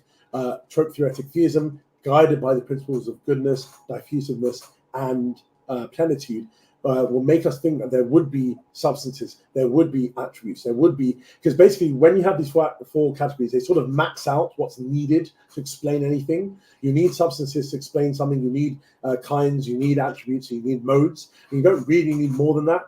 But so what we have here is the actualization of the potentialities we need at an ontological level. So we expect there to be these categories. And then essences as well. It's good that things have essences because it enables us to identify them. and they have that identity be grounded by them. So again, goodness will lead us to expect these things, and given that God is guided by goodness, we should expect him to bring about these categories and these essences. But then again, same thing. We don't have any explanatory power. We don't have any evidential accuracy, causal adequacy, or explanatory depth when it comes to substantialism. If we just believe that there is this fundamental universe, why should there be these categories? Why should there be 4, not 3, or 1, or 2? Why should there be categories in the first place? Why should things have essences? So it doesn't lead us to expect there to be any of those things. So I sort of replay that with the other things as well. What are like the biggest objections to this section of the book that you would foresee like coming at you? Yeah, so someone might say, they might push back and say categories are not necessary. So to do the explanatory work that Lowe puts them to. So there's a philosopher, I think it's Ottavio Bueno, who puts forward a no category ontology with some other philosophers as well. So a very good paper called No Category Ontology, where he says, he goes through Lowe's work and he says, actually, I believe we don't need any categories to make sense of this. We can just simply just have a no category ontology and use concepts which fulfill the role of Lowe's categories. Now, what's interesting is I sort of absorb that view and I say, ontologically speaking, the categories are concepts. So I sort of deal with that problem of saying, do we actually need to reify the concepts in the way that Lowe does? Actually, we can see them as concepts. I say, if you want to reify it, you can go with Lowe's position. If you want to actually not non-reify them and take them to be concepts, then they are concepts in God's mind. I sort of place them in God's mind. And so we are participating in those categories, even though they are grounded upon God's mind. So I sort of give options to the person to how to make sense of these things. So I'll probably say, yeah, the main thing is some people say that the work can be done by other things without positing these 4 categories. Essences, though, I would actually say there's been a big uptake of essentialism of the Finian sort of kind within contemporary metaphysics. So Fine sort of laid a bomb in a playground. Horrible analogy, but he sort of set a bomb in a playground with metaphysics when he released a few papers in the early 90s where he showed that essential truths are not identical to modal truths. Because normally you will say something is essential if it is necessary to me. So if it is necessary to me, then it's essential. Then just through some counterexamples, Fine put forward the famous one of Socrates and the singleton set. And he tried to show that even though it's necessary that if Socrates exists and his singleton set exists, it doesn't seem to be essential to Socrates. It doesn't seem to be what it is to be Socrates. It's to have a singleton set that exists. So he just gave these sort of plain examples that no one thought of to actually show that there is a difference between the essence of something and the modal truths of them. So I would say actually in the literature, there is a big sort of acceptance of this view. Where people sort of push back is where Fine then goes to say that essences ground are modal truths. So they ground possibility and they ground necessity. That's sort of the problem that a lot of people pick on. But actually the existence of essences themselves, they seem to be needed if we are going to understand what it is to be an entity. So I think, yeah, there is not a lot of pushback on that type of one. Yeah. Yeah. Ryan, you got anything before we move on, or are you good? No, I mean that makes sense to me because those are the exact kind of objections that I would foresee coming. Yeah. Okay. Yeah. Go ahead, Josh. Yeah, so then we move on to the relational elements of reality. So then this is an even more narrow view. So we moved from the categories that these persistent entities fall under and the essences that they possess, to then look at the relational structures that they enter into. So these specific relations I look at are the grounding relation and causal relations or causation. So this is where I look at the metaphysics of grounding and metaphysics of causation. So really not to go into depth because this can really be really sort of just that type of topic. So nine is the one that I'm like most excited to talk about anyway. So yeah. So grounding, I sort of take Schaffer's view of grounding, which is just a relation of fundamentality. So it's a link between the non-fundamental to the more fundamental to the less fundamental. So it sort of creates a hierarchical structure of reality. So all the persisting entities are grounded upon other persisting entities, ultimately tumbling down to the fundamental level. And then causation, what I look at are powerful qualities. So I look at John Hyles' view and Charlie B. Martin's view, where, and this is also done by Stephen Mumford as well, where a lot of people have sort of moved away from the Lewisian sort of counterfactual view of causation to causation being understood through dispositions and powers. So I sort of look at the powerful view of causation, and so which posits that there are powerful qualities that these things possess, and they allow us to stand in relations of causality. So I say, given this and the reasons I put forward to take them on as data, we have relations of grounding, and we have powerful qualities that allow us to stand in causal relations. Should we expect them to exist if there is a God? Again, diffusiveness, goodness, and plenitude seem to lead us to expect that, because the type of structure that grounding provides seems to be one of an immense amount of complexity, so it has a great amount of value, and allows diffusiveness of fundamentality, where less fundamental are grounded by the more fundamental, so there's sort of a diffusiveness of being as such, and then also allows all of these potentialities to be at the non-fundamental level to be brought about by the more fundamental things. So we should expect them to exist given the principles and the existence of God, but then again, should we expect them to exist given monistic substantialism? Now, the interesting thing, again, is grounding is actually grounded in monistic substantialism, so it's inbuilt into it. So Schaffer believes that all of the non-fundamental entities are grounded by the fundamental substance, which is the universe.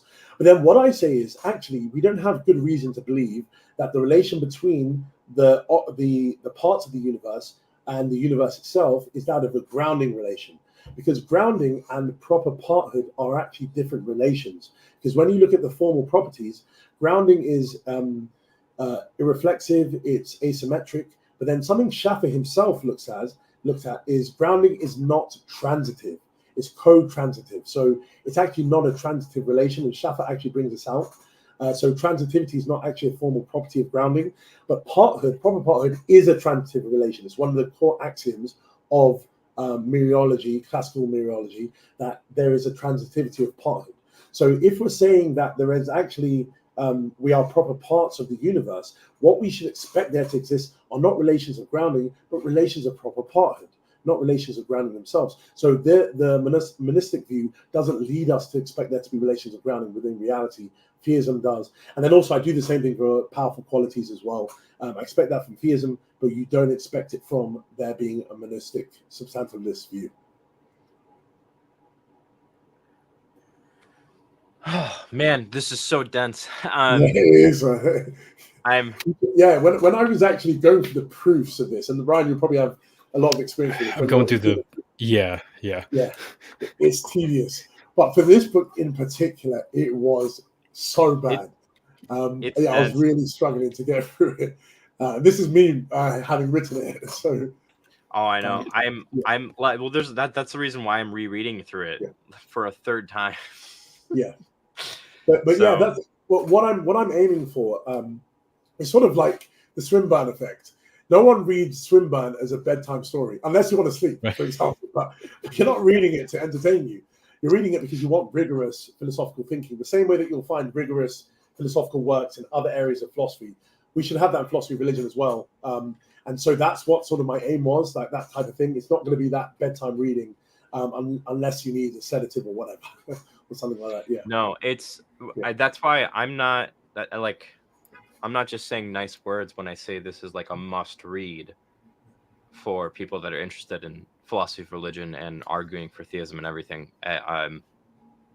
There's just so much. I've told people that this is like the existence of God. Oh, I think that's too much. Too much. It's a bit too much, but yeah, thank you. So, I just really like it so far. On the relational reality stuff, Ryan, do you have anything you want to cover? Or I do have a question about because my internet cut out a little bit, so I missed a couple pieces here. So when I'm looking at the relationship between God and creation, it's a grounding relation on this view? Is that correct?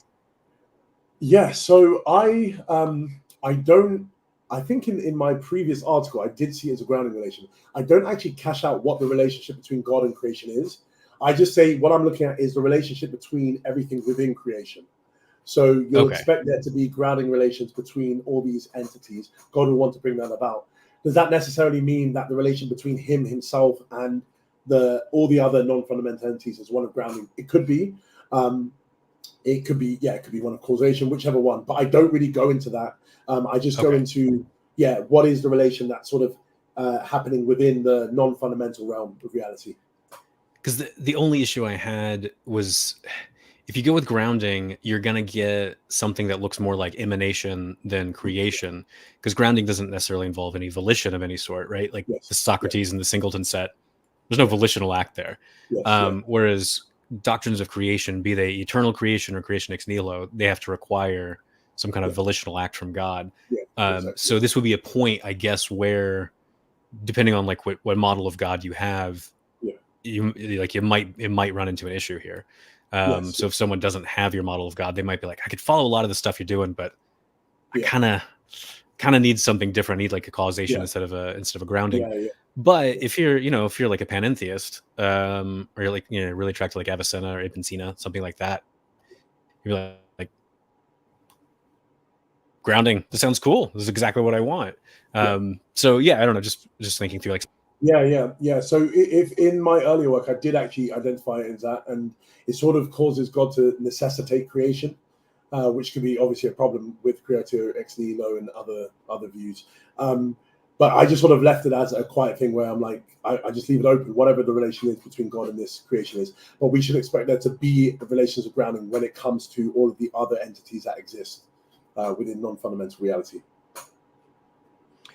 Yeah. That was me. That was one of my concerns as well. But I mean, again, me being the type of person that doesn't really like to commit to too many things when it comes to philosophical theology, there's also this part of me that's kind of like, who cares? Like, all right, let's move on to the personal reality side of things. Because in my experience, especially when I'm even like in evangelistic scenarios where I'm like, let's step away from the ivory tower and let's like, when I get invited to like a university to join with like a Christian college group's evangelism purposes or something like that, like this is where people really start to actually feel the shared methodology that Swinburne has like affected so many of us with. So why don't you talk about your personal reality sections and stuff like that, and kind of unpack what you're doing here? So there's personal reality, and then the last one we look at is experiential reality. So the personal reality is again a more narrowing of the form of reality we're looking at, because now we've established that there are these entities that are persisting. They have these categories and essences. They're related together by grounding and relations of causation. What can we then say about the nature of these entities? And so then this is looking at what it means to be an object. So these entities are structured wholes, and they are persons, and they have freedom of will. So this is sort of narrowing really it down. So we have structured objects. Some of them are persons, and they have free will. So I'm looking at sort of three forms of data in this specific area. So I sort of look at the work of Catherine Koslicki when it comes to structured wholes. I sort of give the reasons that she gives to make sense of mereology. So sort of looking at the nature of mereology here. The persisting entities are objects, but they're not objects in a classical extensional mereological sense, but in a more neo-Aristotelian sense, that they are structured wholes. They have sort of a form that determines their structure, and that is then what makes them these objects. And then I utilize the work of Lowe again, and I look at his view called non-Cartesian substance dualism, which is quite an interesting view that you rarely hear people talking about. You obviously hear about substance dualism, the idea that there are two substances, a mental and physical substance, that have some form of a relationship together. And then you also have physicalism and the identity theory view and all the stuff that we just are biological organisms. But then Lowe sort of takes a middle position and says we can hold to both sort of things, and which allows us to have sort of what we want with substance dualism, but have a grounding within physical reality and what science sort of tells us. So non-Cartesian substance dualism just says, in a similar way to substance dualism, there are two substances. Instead of calling it a mental substance, he calls it a person. So you have a person and you have their physical body. And they have a relation together of embodiment. Okay, so you have the physical body, which has a relationship of embodiment. Now, the way he analogizes this relationship is similar to Lynn Rudder Baker with her constitution view, where sort of you have the lump and the clay. Sorry, yeah, the statue and the lump. And he sort of says the embodiment relation is similar to that. You have the person who's sort of embodied in this physical object. But then where the difference between this and substance dualism is that the person exemplifies not just mental properties, but also physical properties as well. But the physical objects, so our bodies, do not exemplify the mental properties. So the physical object just has physical properties, but the mental object, the person, has mental properties and also some of the physical properties that the body has. And so this then also means there's a very close relationship, sort of an encapsulation of the person with the body. And so he even says that there isn't probably, but he leaves it open, but he says there's no good reason to believe in something like disembodiment. So what you have with sort of Cartesian substance dualism, the mind can sort of float away without the body. But he's saying because there's that embodiment relation, it seems to be that they come together. But that might not be the case. He sort of leaves it open. And so anyways, you have persons who are identified in this way, in this dualistic fashion. I then move on to, I also include first person perspectives as well, which comes from Baker. But then when I move on from that, from the personhood, so I've identified them as structured wholes who are persons. I then move on to the freedom of the will. And a lot of people might have thought with my internalism and all those sort of things that I've assumed that I'll take a compatibilist view. But I do love my libertarianism, so I couldn't let go of it. So I do sort of hold to a libertarian view in sort of Robert Kane's version. So this sort of event causal view of libertarianism that holds to like ultimate responsibility and self-forming actions. So with his view, and as your probably audience will know, he sort of leaves a room for some form of determinism, so long as we can have self-forming actions where we have some indeterminism in the chain of our actions. So we're ultimately responsible for them. So I do sort of I put forward that view, and I say there are reasons for it, so we can take it on as data. So the data that we're looking at here in the personal view of reality is that there are structured wholes, there are objects. Some of these objects are persons, and so they're dualistic. They have bodies and they have mental substances. And then some of the, all of these persons actually some of them, not all of them, some of these persons will have freedom of the will in the libertarian sense. So that's the data I take on.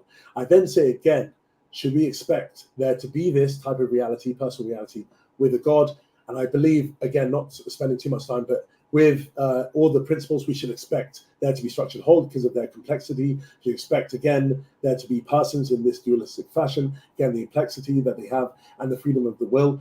And then we shouldn't expect this with monistic substantialism. There should be no reason to believe that the spatio-temporal regions, which are the objects, are actually structured in this way, having forms that sort of structure them. We shouldn't expect any of these things to have any form of personhood, and we shouldn't expect them at all to have any freedom of the will. Why should a spatio-temporal region have any freedom of the will? It just doesn't seem to be the case. So we shouldn't expect it, but we should expect it with God, given the axiological principles. Yeah.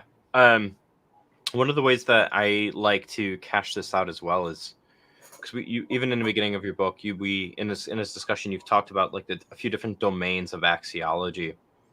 And one of the things that's a big focus for a lot of people in this type of an argument, especially, is going to be the moral domain of values. But what do you think about adding in the fact that these creatures with freedom not only have like moral freedom, but they have like aesthetic freedom and alethic freedom and stuff like that too? Do you think that adds sort of strength to this, or? Yeah. So it would, because we will expect that with the axiological principles, because having those types of freedoms will increase the complexity of that type of entity, the way that it can sort of exercise its will. So again, the value of that entity will increase. And then also it will allow things to be diffused in different ways. There'll also be different potentialities that are actualized. So again, those types of freedoms should be things that we expect with those the axiological principles working. Yeah. No, I love that. Ryan, what do you got on this?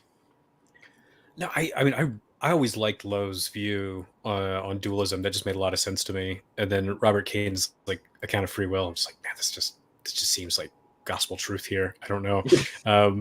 It seems plausible to me. And then the idea that like I'm just a region of space time. Or maybe because I'm getting old and cranky. When I look at some of these alternative views, I'm just like, I'm a region of space time. I can't take that seriously. Like, why am I bothered to take this seriously? So I like the approach here of going, here's what we explained on theism, and then here's this view where you're just a space-time region. What are we explaining? You're not capturing anything that you actually clearly believe exists and care about in the world. So why are we still entertaining this view? Like, I like this approach. Yeah. Thank you. Awesome. All right. And then chapters 10 and 11, I don't know if you want to, do you want to break them up for the conversation, or do you want to put them together? What do you want to do? Put them together. This is the meaty one. This is the this is where this is the real one. Let's go. Pushback. Yeah. So this is looking at the experiential element of reality. So I call this experiential element because it focuses on, again, a really, really narrow area now. We don't just have structured objects, persons, and free will, but we have some of these objects experiencing suffering. So that's the experiential element of reality. Now, the question is, how can we explain this under theism? So the way I sort of go about with these two chapters is, I sort of put it up as, this seems to be a problem for theism. So instead of looking through my normal methodology of just unpacking it and then looking at the theories, I say at the get-go that, yes, we all know that there is a problem of suffering. There's a problem of evil, okay? And so I specifically, when I look at evil, I look at suffering, just because I feel that's the one that really gets to the heart of it, more than just like evil. Like if I stub my toe, yeah, that's bad, but it's not really a bad thing. But if I'm actually going through suffering, I mean, that needs to be accounted for. Can trope theoretic theism do that? So the way I do this is I sort of set this up by first defining what suffering is. So I use the work of a person called Michael Brady, where I think his book was called Suffering and Virtue or something like that, which is a very good book. It's nothing to do with philosophy of religion, but I'll say to a lot of philosophers of religion, you go and read it, because there's a lot of people who are writing outside of philosophy of religion on things like suffering and trying to explain it. So he had this book, and I took his view of suffering, where a suffering state is just a conscious state that someone has that they don't want to have. So it's something that they have, and they don't want to have it, and it just keeps on persisting. So that's a really paraphrased version of this account of suffering. But it's just something that you have. It's sort of a conscious sensation that you're having that you do not want to have, and you want it to stop. Okay, and that's what we call a suffering. Now, obviously, that can be a bad sensation that you really don't want to have, or it can be a less one, but it's still suffering because you don't want it to occur anymore. So we have these sensations that happen in our reality to these persons. Now, what I do is that I then put forward Paul Draper's view of the evidential problem of evil. So I actually introduced this theodicy that I'm going to unpack later in a paper, but I didn't bring in any of the sort of contemporary philosophers of religion on this matter. But I made sure, because I know a lot of people will be like, well, how does this deal with Draper's problem and stuff like that? So I used Brady's work to define what suffering is. I then bring in Paul Draper's work to sort of say, there seems to be an evidential problem that's presented to theism of any kind, trope theoretic or anything, about why do we have these suffering experiences. And so what I do, I then say, because what Draper does, he basically separates it to, you have theism and you have this thing called the hypothesis of indifference. And what I do, he doesn't really define what the hypothesis of indifference is. But what I do, I basically put all of my metaphysical theories outside of theism under the hypothesis of indifference. So I say, let's say the hypothesis of indifference is just any non-theistic account of reality. And then I take all of my non-theistic accounts and I put them there. And I say, are we going to expect a world that has suffering within it with the hypothesis of indifference, which is a catch-all theory for monistic substantivalism and all the other theories? Or would we expect it with theism? Now, Draper has it at the beginning saying, no, we're not going to expect a world to there to be a world where there's suffering with theism, but we will expect there to be a world with the hypothesis of indifference. That's sort of his argument. But he does leave it open to say we might expect a world if there is a morally justifiable reason for why God allows suffering. So he obviously leaves that open.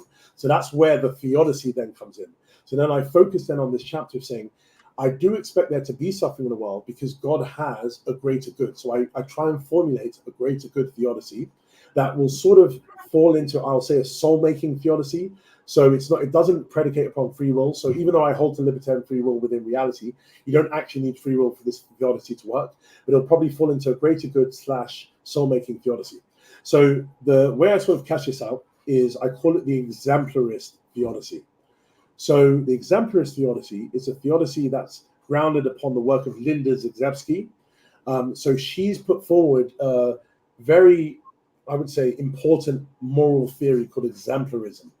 So exemplarism is the idea that we should ground all of our moral concepts upon exemplars of morality.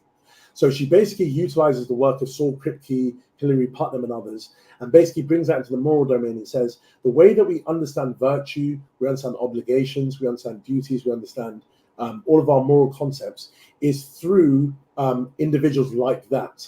So the same way that I understand what H2O is by pointing to things like that, we also understand what goodness is by pointing to exemplars. So we need to understand that there are exemplars of reality. So she basically says this seems to be a very good understanding of morality. So what I then argue is, firstly, given that there is a God and given the axiological principles, we should expect there to be a reality that is an exemplarist reality. So we should expect there to be a reality where God decides that I'm not going to create a reality where I just dump a moral, 10 commandments, even though he did. I am happy for him doing that. He didn't. Reality doesn't have to be the case that he just says there's going to be 10 commandments. Everyone's going to have this written in their hearts and they know what morality is like. Instead, similar to what Swinburne says in his work with sort of why God will want there to be free will creatures, I say that God will want us to take a part in creating the world. Even though we cannot create the world physically, we can make the world when it comes to its axiological value. So we can make the world into a good world by becoming exemplars of morality. So God could have decided that I'm going to have all of everything done by myself. I'm going to create the world physically, and I'm going to make it into a good world by giving all the 10 commandments and make everyone do it. Or he could say, you know what I'm going to do is I'm going to create a world where people become exemplars of morality. And the way that Zagzebski says this works is that morality spreads by admiration. So I look at an exemplar. Let's say you have a hero exemplar, someone who goes into a burning building and saves someone's life. I look at that person as an exemplar of heroism, as a moral exemplar relative to that virtue of being a hero. Or you have a saint virtue. So you have a saint exemplar, someone who lives a very holy life. And what we do is we look at these exemplars and we want to admire them. We want to imitate them. And we want to be like them. And then by admiring them and then trying to emulate them, we become exemplars ourselves. So that's how morality starts spreading. It starts spreading by looking at exemplars, and then one by one, these exemplars then sort of pop up within society, and then morality spreads around in that type of way. So what I'm saying is, I expect there to be a God, given the axiological principles, to create a world where there'll be an exemplarist reality, where there will be exemplars who then spread morality by admirability and through emulation. But then I say, given the hypothesis of indifference, should we expect there to be any reality that's an exemplarist world? So I then say, given monistic substantialism, given all the other theories, should we expect there to be any exemplars of reality? No, they literally have nothing to say about that matter. But if we have a God, we should expect there to be an exemplarist reality, where there's a reality where we have persons who are exemplars of morality. So that's the first stage. The second stage, I then say, I use the work of Laurie Paul. She's got very good work on something called transformative experiences. So she has a very important book on that. And I basically utilize that in this view as well, that we shouldn't just have exemplars, but we should have people who transform into exemplars. So basically, something that Zagzebski says is that you cannot, exemplars aren't things, you're not born as an exemplar, you are someone who becomes an exemplar. So the way that I sort of cash that out is through transformative experiences. So Laurie Paul basically says that a transformative experience is something where you have an epistemological transformation, and you have a moral transformation. So throughout our life, we're going to go through things where we have epistemological transformations and we have moral transformations. So for example, if I become, I think she gives the example of becoming a bat, becoming a vampire. If I become a vampire. That experience of becoming a vampire is going to be something which is completely transformative epistemologically, because what it is to be a vampire is something I'm going to have so much different knowledge of the world, and then also morally the way I'm going to behave. But she was saying we have those types of things all the time. When I eat a new fruit, for example, I'm having an epistemological transformative experience. I'm learning about something new.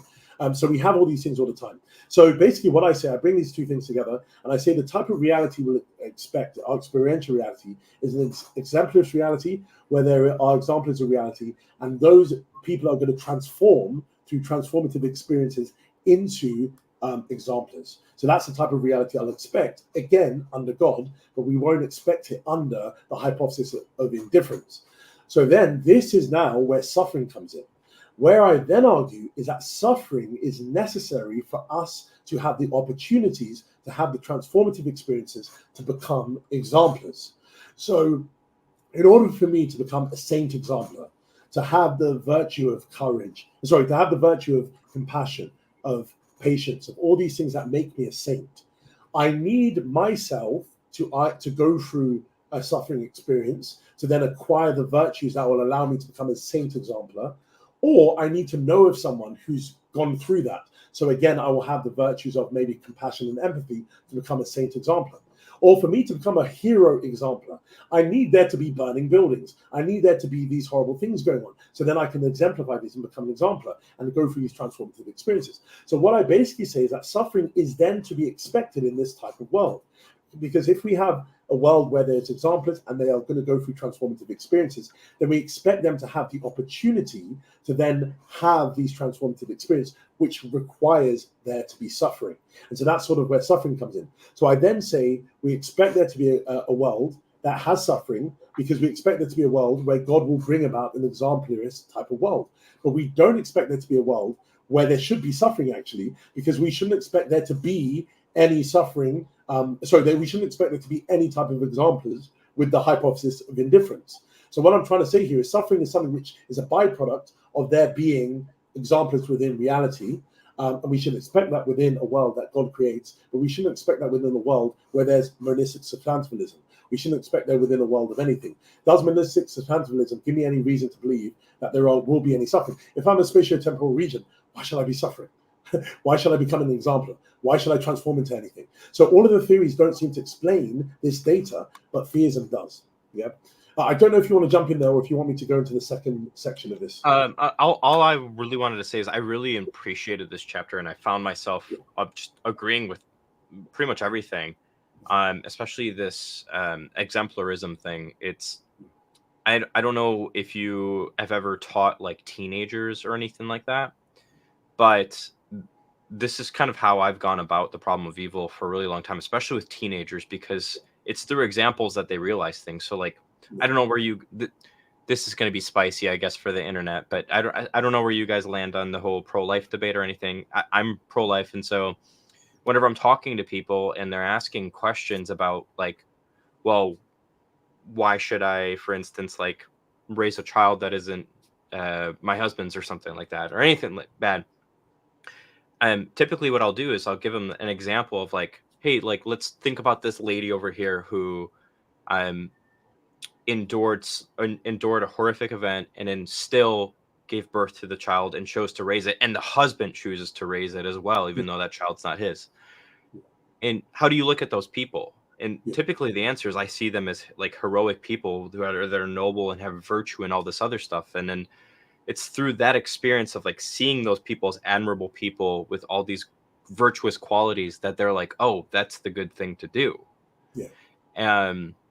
This exemplarism has so many cool seeds that kind of like plant the field for other places in ethical discussions that I just really appreciate.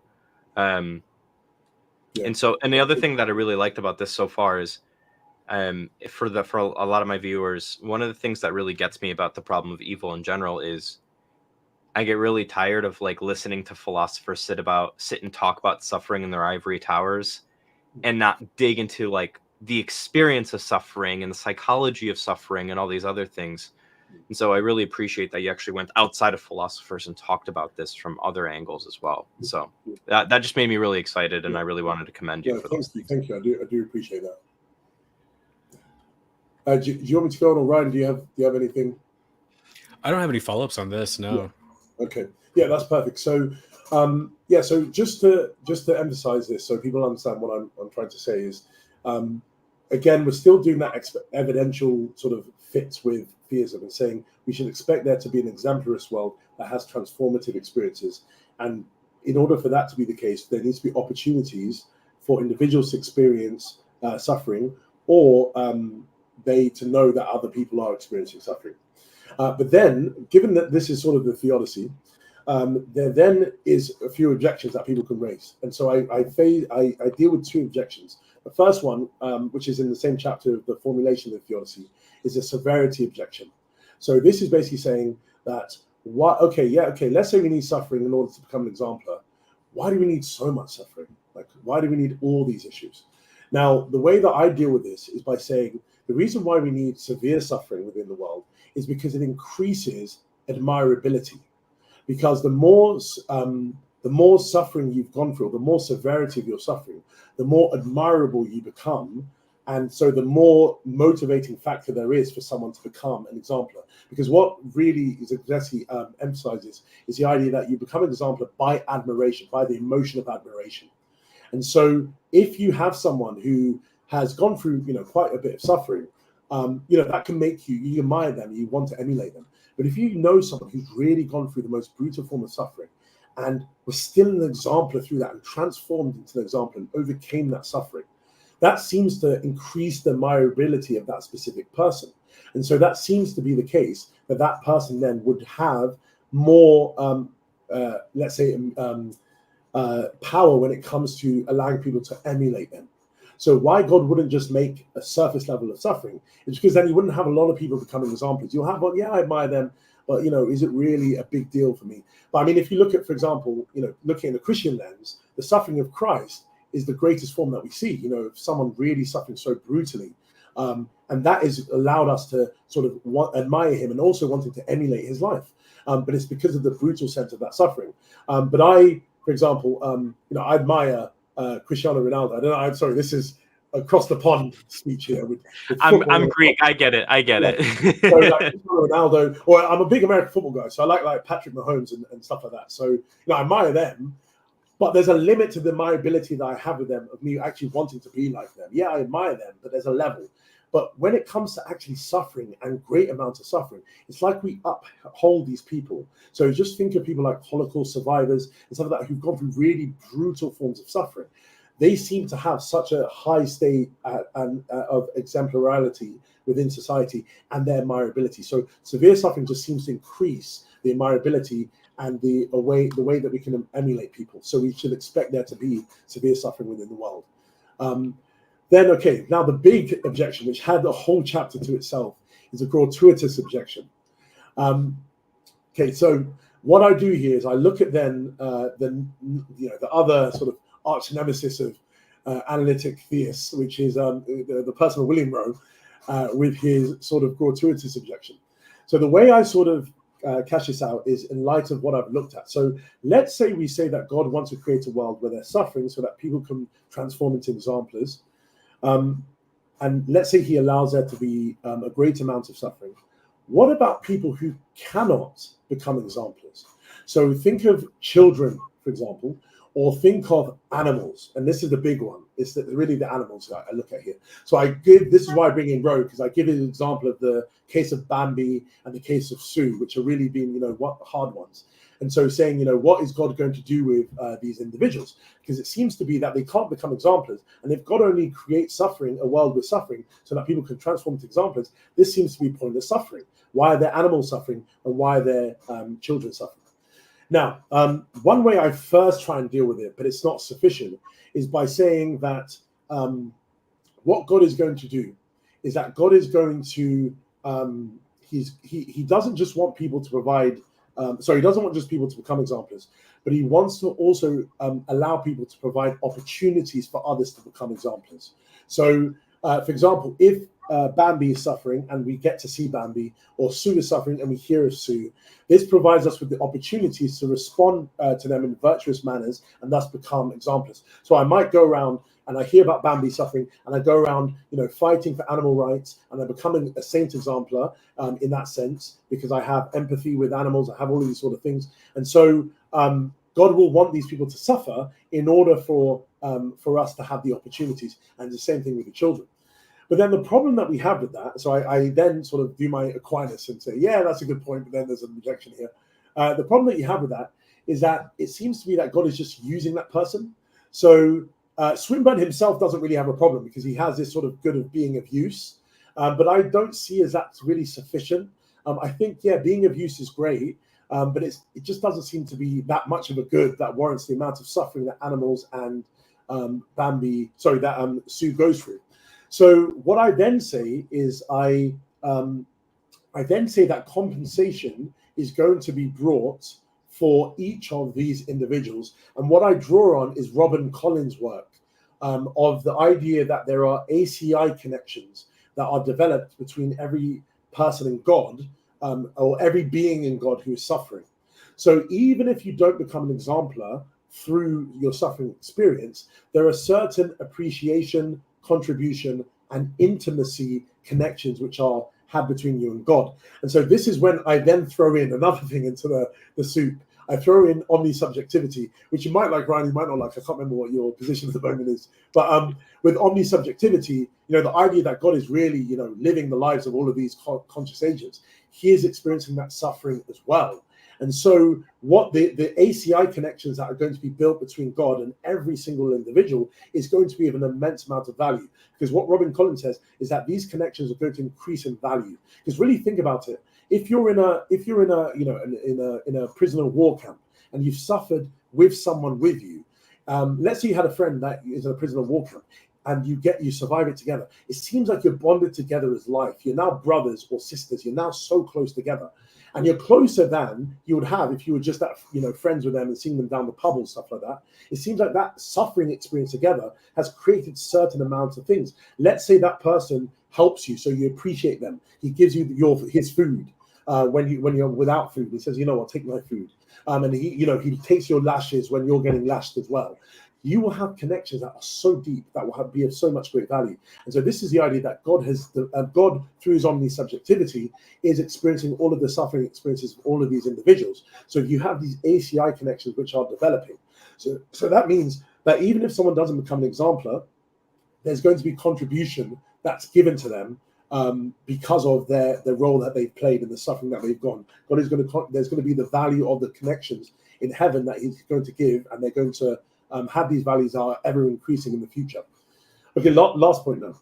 But someone might say, okay, great, there's great contribution, there's great compensation here, but I still don't feel this works with animals, because are animals really going to appreciate the things that have connections of appreciation, because they don't really have the cognitive faculties to do this and stuff like that. So what I then do is then I say, actually, there's a false assumption that's been made here that animals cannot be exemplars of morality.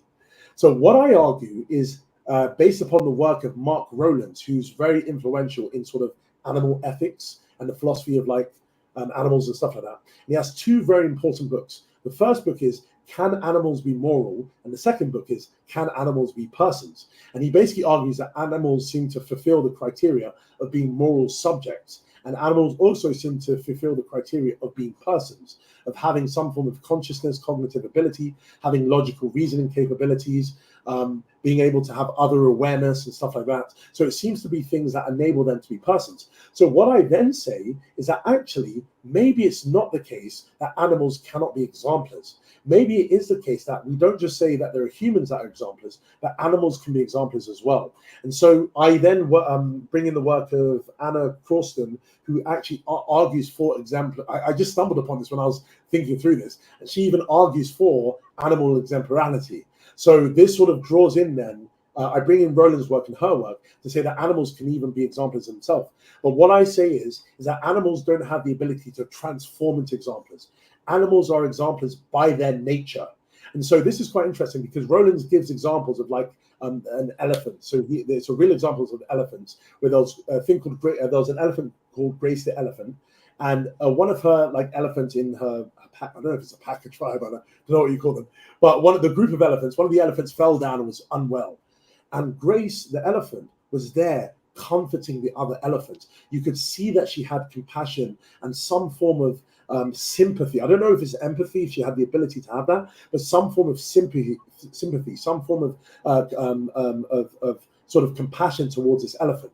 And he gives loads of other examples. And then he gives another example of like, I think it's a YouTube video as well, where there's these two dogs, where one dog gets hit by a car and another dog goes and runs into the road to go and save the other dog. And literally all the cars are coming. And I think they're not even like related by parental relationship. It's just another dog that goes and tries to drag the other dog there. So then you see the virtue of courage being exemplified by this sort of one. So with all these sort of examples I give, and sort of the evidence that Rowlands provides, I then say we can have animals who have, by their nature, some form of exemplarity. So God will want to create a world where animals can experience suffering so they can express their exemplarity. Because you wouldn't have, for example, the Gracie elephant showing compassion and sympathy if the elephant wasn't unwell. You wouldn't have the suffering that experience, or you wouldn't have it being able to, the animal of the dog going and saving the other one, because if it wasn't being able to be hit by a car and be hurt. So the point is that God allows them to suffer so that they can then be grounds of morality within their specific environment. They don't. There's not so what I make sure to say is that there is no admirability. So it's not like one animal is going to look at another animal and say, oh, that's a really nice elephant, I'm going to become an example as well. It doesn't work like that. It's and this is based upon other work from Nussbaum or something like that, where it seems to be the case that animals have intrinsic natures of goodness. So again, I bring that in and try and say intrinsically animals seem to be exemplars, and so God is going to allow them to go through suffering, and that could be animals from the beginning of time to now, so that there is goodness in all parts of God's world. There isn't just goodness in the human part of God's world, but also in the animal kingdom, which takes up most of part of the world. There is going to be examples of goodness which is there. So the world itself is actually a good world, and so we should expect that there will be this type of world, given that there is God. So the theodicy at the end of the day is that God is going to provide, God is going to create a world where there is suffering, given the principles, the axiological principles, because it allows individuals either to become exemplars or to provide opportunities, become exemplars, that's humans, or to express exemplarity, that's animals, or if they cannot do that, that could be some children, disabled people, or whatever, they're going to provide opportunities for others to show their exemplarity, and God will compensate them for that through the connections that he's going to have with them. So I expect that in that type of world, this experiential reality, but should we expect any of that within the monistic substantivalist world? Should we expect animals to have any type of exemplarity or anything like that? We shouldn't. But we should expect there to be suffering experiences because they bring about the type of world that God will want to bring about. Yeah. So one of the questions that I have here is, all right, if you're familiar with the debate between like the necessity condition and defeat condition axiology, for instance, when it comes to the problem of evil, do you touch on that in this book at all? I can't remember off the top of my head. Yeah, so I don't. I do touch on it on a paper where I do actually look at McAdam's work, where I sort of put my own horror defeat proposal. Yeah. But number one, the book was getting too long. I'll actually tell you. So the book, do you know what? When I got the contract, it was 150,000 words. I then finished it. This was last year when I finished it, and it was 350,000 words. So this book basically was going to not just have all of the stuff I've spoken about, but it was going to have a prior section on the ontological argument. So you know that there's I'm publishing another book next year on the ontological argument, and that was actually going to be the first part of this book.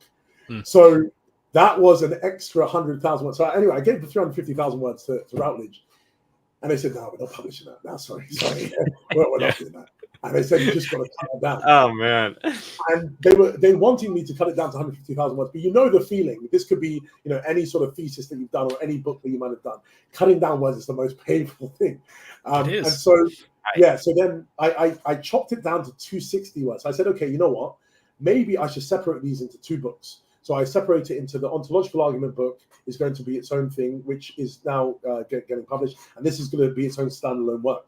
And thank the Lord that I did that, because I don't think anyone would have read 350,000 word book. I would have read it. So yeah. So anyways, I gave it back to Routledge at 260, and they actually agreed to it, and I was really surprised with that because that was still 110,000 over what they wanted. But I think they saw that they enjoyed the content, so they said, okay, you know what, let's just go with it. So I was quite happy. But there, yeah, I would have loved to add other stuff like about defeating conditions, horror defeat, all those sort of things. But it just probably would have, yeah, totally. No, I completely understand that. Yeah. Yeah. Okay. So, do you see this kind of nestling in neatly then with the other work you've done on defeating horrors and all that stuff too? Yeah. So what I see is that if there are some evils that cannot be explained by the theodicy, then God will seek to defeat them through the horror defeat sort of thing. I do believe that most things can be dealt with by this theodicy. It's sort of similar to Swinburne. So Swinburne, I think in his latest debate book with James Sturber, he actually tries to deal with horrors, but he believes his theodicy can account for them without having to look at the defeat condition. So similar to this, I do believe that the theory can sort of account for them, because either that you become an exemplar, you express the exemplarity, provide an opportunity for one, and if you do, you're going to be compensated for this. And I believe most horrors are going to fall into that. But if there is one that can't, then probably you have to go outside the book and look at some in my paper or other ones related to this with the defeat condition. Cool. No, I loved everything you were talking about in here, and even the animal exemplarism thing. I'm very keen on a type of like animal universalism, and so it actually fits really neatly with a lot of this stuff too, which I'm really excited about. One of my questions that I had on exemplarism wholesale was, do you see a connection between theism, exemplarism, and like the prior probability of the incarnation or anything like that? Yeah, so I mean, I did use this on. I did write a paper where I actually bring in exemplarism. So I think it's a paper with religions, the necessity of an incarnate prophet or something like that. Yeah. Where I bring in that, and I say that if God creates an exemplarist world, there will need to be a divine prophet who can ground society and across societies what it really is to be an exemplar. So, I mean, if you just see that as a Christian, we all point to Jesus as the exemplar of what it is to be a human being and what it is to be moral. So we need that type of exemplar, because then it becomes quite subjective. Some cultures might see one person an exemplar. Like if you go to North Korea, Kim Jong-un is probably the example of morality there for them. Right. He wouldn't be one over, in the Western part of the world. So you have that sort of problem. But I'll expect God then to bring prophets, and then to bring an incarnate prophet who will then be able to set the standard of, these are exemplars, but these exemplars also need to be fitting with the standard that's set by an incarnate being like God. So if God does create an exemplarist world, we'll expect him to then to send like an incarnate being as the person of Jesus. Yeah, so I do sort of bring that. Yeah, that's one of the reasons. And again, for people that are looking for a big hefty book to read for the foreseeable future, like I'm poking at a lot of these different things, not because I haven't read your other work, Josh, but because the things that you talk about in this book have so many implications in so many different areas than just the existence of God. And it's so cool how you've pretty much systematized all these different domains of philosophy and brought them together into a powerful argument for God's existence in this particular model of God. But also it paves the way for the work for other places that you've covered and other people have covered or haven't been covered before. So that's one of the biggest things that I really appreciate about this book, and why I'm kind of raving about it so much. Thank you. I do really appreciate that. No, you've just to even get through it, you should get a reward. So I'm grateful that you've done that, and you found it edifying in some fashion. So I totally get one, like having to cut words. Like I'm currently I was currently writing a book, my first book, and then I got to this point where I'm like, I have to turn this into multiple different books, otherwise it's just going to be a long book that nobody's going to read. Yeah. So I totally get where you're coming from with all that too. Yeah, exactly. Yeah, so thank you. Yeah, so just sort of tying everything together, what I then conclude sort of in the conclusion or the end of this is that we get to our end of our stage 2 analysis. And it seems to be that for our internal assessment of trope theoretic theism and now the external assessment in light of all of these elements of reality, it seems to be that the loveliest explanation of non-fundamental reality is the existence of God. And so that's why we then should affirm theism.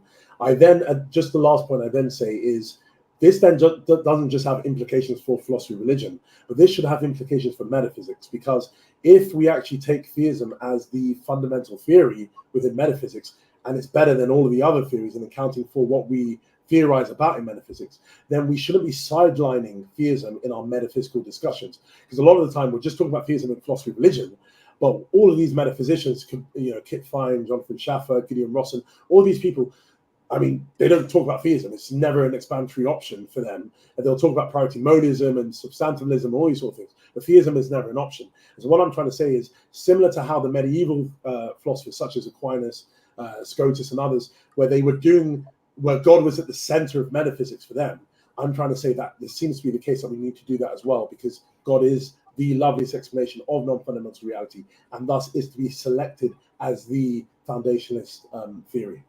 Yeah. Awesome. Ryan, do you have any last thoughts based off that conclusion or anything?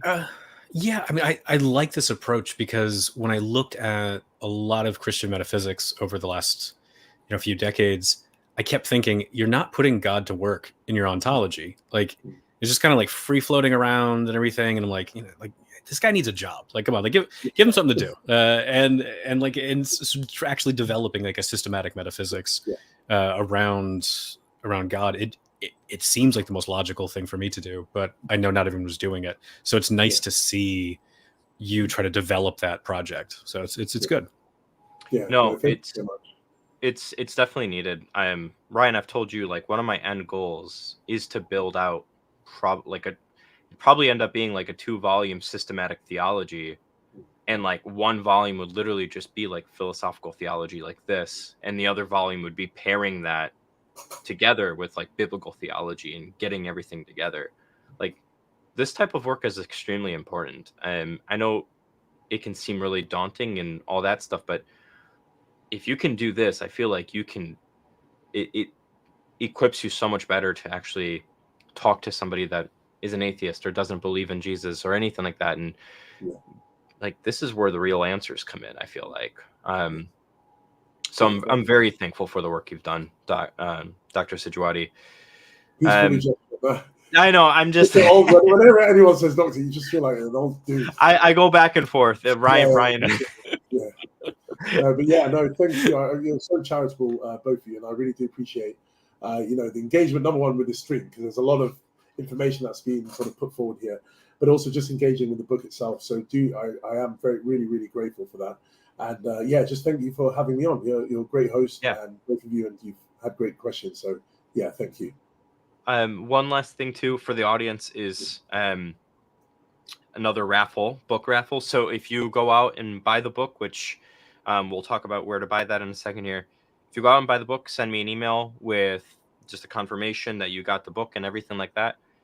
You'll be entered for a $50 raffle, and you can win $50 to reimburse the purchase of the book. And that'll be really helpful. I'm doing that because I want to help Josh reach his goals, and I want people to buy the book and read the book because it's a must read, I think. So with that in mind, Josh, where can people buy the book?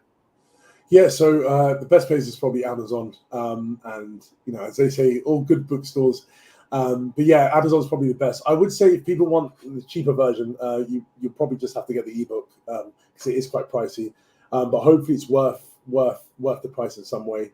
One thing I'd love to add, though, because I know your audience are Swinburnians, I do have a book coming out next year, which will be my third book, so not the ontological argument book, which is going to be an introduction to Swinburne's philosophy. So basically, I go through his whole tetralogy, his trilogy, all of his work on mind-body dualism, and I just simplify it, summarize every single thing, and through it. And the nice thing as well, Swinburne's writing a foreword for it. So he's having a read through it and he likes it. So I think your audience, being Swinburnians, will like to have that type of collection. So you have the main aim was to have, like, let's say you have an undergraduate or someone who's interested in Swinburne's work, and instead of having to read through all of these really, really long books and stuff like that, you sort of have a very short summary of what he's trying to say in the coherence of theism, Christian God, or existence of God, and all those sort of things. So hopefully that'll be helpful for people. Awesome. Yeah.